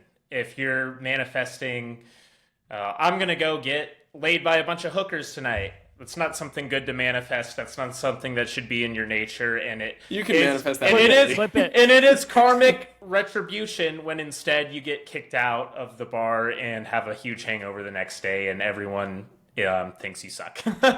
So 3, 2, 1, go. Okay. XUDYC, values to instill in my soon-to-be daughter. I know it's a huge one. Fuck, that is a huge one. If you raise her right and you are in her life consistently, every opinion that she has about men is going to be based around you and your interactions with her. You get to have and I'm saying this as somebody who's not a father, but you get the honor of being the person who teaches her what physical touch with a man is like and what is okay there. So showing her what an acceptable level of like roughhousing and love in a platonic sense comes from you. The way that you like dance with her and treat her like your daughter, and even the way that you roughhouse with her when you're like throwing her on the couch and stuff like that. Those are the things that she understands as, this is how someone who plays with me that loves me. And that ends up becoming the framework for when somebody crosses those barriers. It is going to register as, this is something that someone who, romantically loves me is doing, or this is something that an enemy is doing. You create the framework that she's going to filter every single man through. And there are, some very obvious ways to fuck it up, but there are like a million ways to do it right. Yeah, I was going to say, I've dated a few girls, and I've dated girls who've had bad relationships with their father, good relationships, and no relationship. And you can tell which one is which just based on the way that they, and like the amount of times that like my girlfriend has compared me to her father in some way, just because it's intuitive. That's like the first man that you knew. It was the most important man in your life. And now that you have another most important man in your life, that person, you're always going to see how they stack up. So if I would say the values to instill in your daughter are all of the ones that you have. And so long as you have a relationship with her in a way that she respects you, then they will all be instilled in her. Because like my father instilled all of the values that he had onto me because I thought he was such a cool person. I wanted to be like him. Yeah. Dang. You two handled 21-year-old very man. well. I am not a father, and I did not have a sister until I was much older, a stepsister, so I didn't get to see how a young girl is raised in that sense. But I think you two hit it Nail on the head. 3, 2, 1. Next question. Christian Savage, what advice would you give to men in their mid-20s who are still virgins but didn't plan to be? Okay, so we're assuming in a literal definition of incel. Not saying that as a dig at you. Yes, not a dig, but it's just what the word means. As a categorical sense. I think that I would first question. Sorry to cut you off. I would question whether or not you're actually like putting yourself in the right positions to be around like women, because I think that a lot of guys, especially nowadays, they think it's a lot easier than it is. It's not easy to get laid. It's like maybe it is in some degrees, like when you're in college, certainly a lot easier. These sorts of things, but like I don't know. I think a lot of guys just expect it to kind of come more naturally. They see other guys who are getting laid and they're just like, oh, they just like talk to them and then just go home with them. Like it's not fair. And then they get blackpilled, right? You got to be like interesting enough to be, because women are selective and they're supposed to be. So if they're not choosing you, there's just a reason that they're not choosing you. And it's most likely not because of your looks. It's most likely because of some other factor. You're not talking to them. You're not giving them a reason to trust you. Something like that. And I'm not saying that that's the case with you, but I would just evaluate what sort of positions you're putting yourself in with women. And if it's actually even like, if it would even have made sense that you would have like slept with a woman. What were you going to say, Andrew? The one getting again saying this from the inside of the club. Also a virgin. Don't don't put it up on a pedestal. Yes, I know it's like it's so easy for me to be like, dude, it's really not that big of a deal. I got sexually active at a very young age, and that was based in bad shit happening to me as a kid. So it's like, my relationship with sex was fucked up until I was like 27. Okay. So it's like there is not, there is nothing that you're going to find between a woman's legs that is going to change who you are as a man, that is going to make you better as a man, that is going to fundamentally improve who you are as a person. So if you are chasing this with the idea of this will make me more who I'm supposed to be, dude, you're so wrong, and it's going to fucking suck after you nut when you realize that you are the exact same person. Yep. Unless you really care about that person, because then the thing that you did was not you fucking somebody because you needed to fuck somebody, and it was you slept with somebody because you love them and you care about them. And I have had sex with people that I did not care about at all, that I like barely knew, but we just clicked. There's no worse feeling. There's no worse feeling in your life. It's awful, especially when you come to find that they, actually had like other interests in you, and you go, oh no, I thought this was just a casual thing. So what's great about this is you can reverse engineer where your weak point is. If this is something that you really want to figure out, are you getting laid? No. Okay. Are you getting to the point where you're about to get laid? You guys are sitting in bed together, making out? No. Okay. Are you getting to the point where you guys are going back to a common location where sex can happen? No. Yeah. Okay. Are you going on a date? No. Are you talking to women? No. Why are you not talking to women? Are you fat, lazy, shitty, like just a generally bad unlikable person? Skills? Are you afraid? Yeah. Fix that first. You need to put yourself in. It's like this is like somebody in potentially, I'm not saying this is you, but potentially this is somebody sitting in the Sahara Desert going, God, I just can't believe I haven't gone snowboarding. That's so funny. I'm not going to say, but no, yeah. What? I was going to say, well, I already said his username, I suppose, but yeah, his profile picture is of a guy snowboarding. He's got like the goggles on. Dude, you're like funny. Halfway there, bro. Go get the snow bunnies. That's what I'm talking about, dude. I guess, dude, you got this. I mean, I could say, I could make this a whole fucking podcast episode talking about this. I was going to shit. say, if you want to, ask this question again next week and we can cover it in more depth. No joke. But to say briefly, I think there's a lot of guys who maybe are incels or just romantically unsuccessful in general, who aren't bad guys. They aren't bad looking. They're not hideous. They have the stuff there, but they become jaded because you take a fall, to use a snowboarding analogy, you take a fall, sprain your arm, and it's like, I'm never snowboarding again. And it's like, if a lion doesn't jump at a gazelle because it missed the first gazelle, it's going to starve to death, right? In either purely a sexual pursuit or in a romantic pursuit, there's always going to be an element of failure and repeated failure and a game of averages. And if you're not putting yourself in the position because you are too afraid of rejection or too bitter or too easily sensitive, and it's like, then you're just not gonna eat. You have to keep trying, and then not just trying, but saying, okay, what went well, what didn't, what can I do to improve? But some of it's just fucking practice. You have to take approach swings. a woman and try, and 9 times out of 10 it's gonna lead nowhere, and that's just how it is, and that's how it is for Chads too. Again, dude, like it sucks, but a lot of the like old school pickup artist guys, they've kind of, I mean, dating from the male side has basically already been mastered. Like you can probably go read, God, I can't remember his name, but the guy who wrote The Game, you could probably go read that book and figure out pretty much everything that you need to know about purely numbers based dating.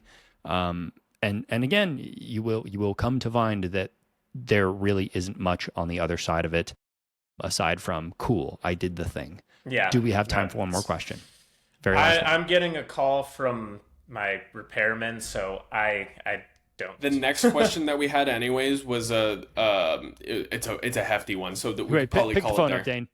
We'll handle the last one. Okay. All right. Well, peace out, Barbarian Banter. It was an excellent episode. Andrew's a great fella, and I'll see you on the next episode. I'll leave it in good hands. I love you. Bye bye. Most of the questions come from your bro, Deft Muser. Fucking A, dude. He loads shit. Give me one more. Okay, so the one that's left that's not from him is from David RM4654. He asks, if you could change one thing about society today, what would it be? This is like a tough question. I would allow like people. A whole episode. Yeah. If I could change anything about society.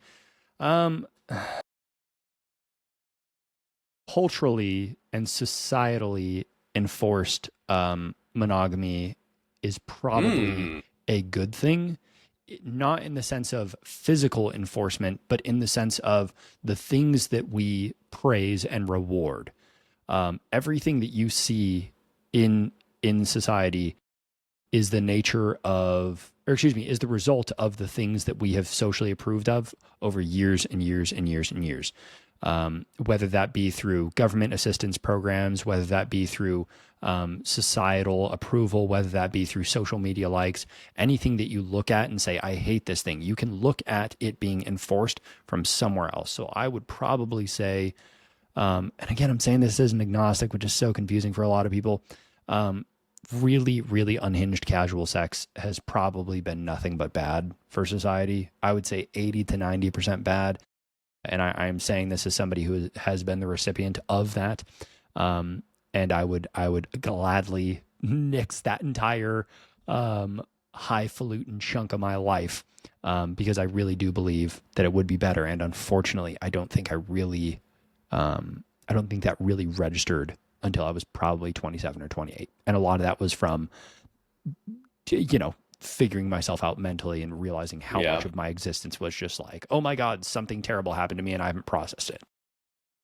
I, to my knowledge, don't have anything bad that happened to me like that, but you never know the kind of things that you can suppress. And I actually did the way that I got rid of my chronic neck and back pain was by doing psychosomatic therapy, where I brought up repressed childhood traumas. Nothing like that came up, but a few things came up where I was like, holy fuck, I forgot about that kind of thing. You know what I mean? So stuff can be buried down there.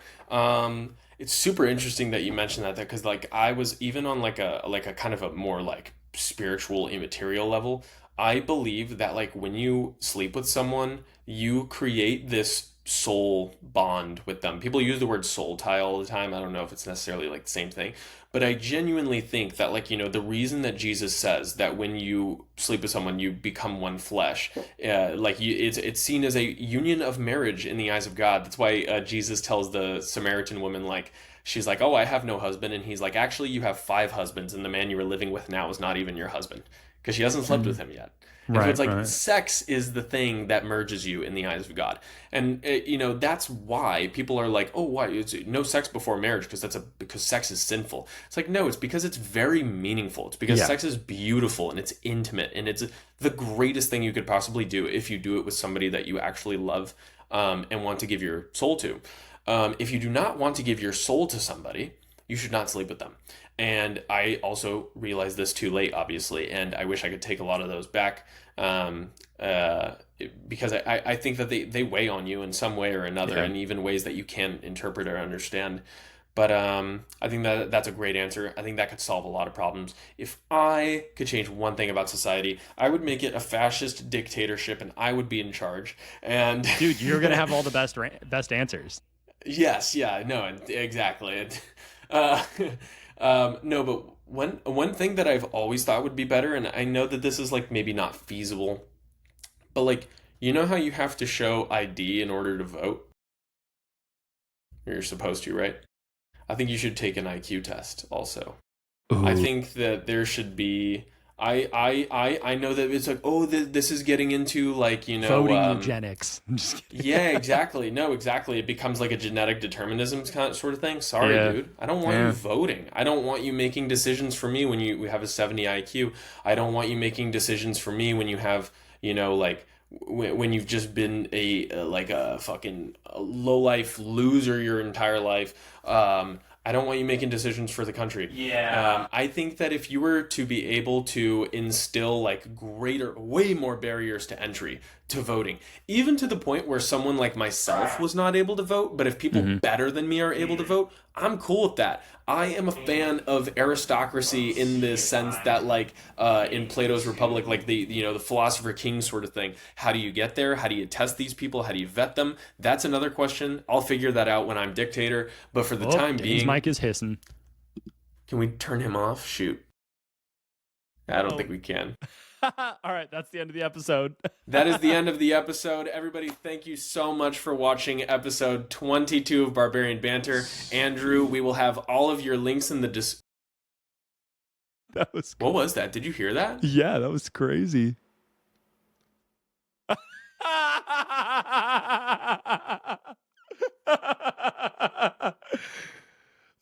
was the funniest fucking thing ever. This has been the greatest episode of Barbarian Banter of all time. Oh my God. Just hear. That was crazy. All right, dude, thank you so much for having me on, man. This has been a crazy fucking 3 hours.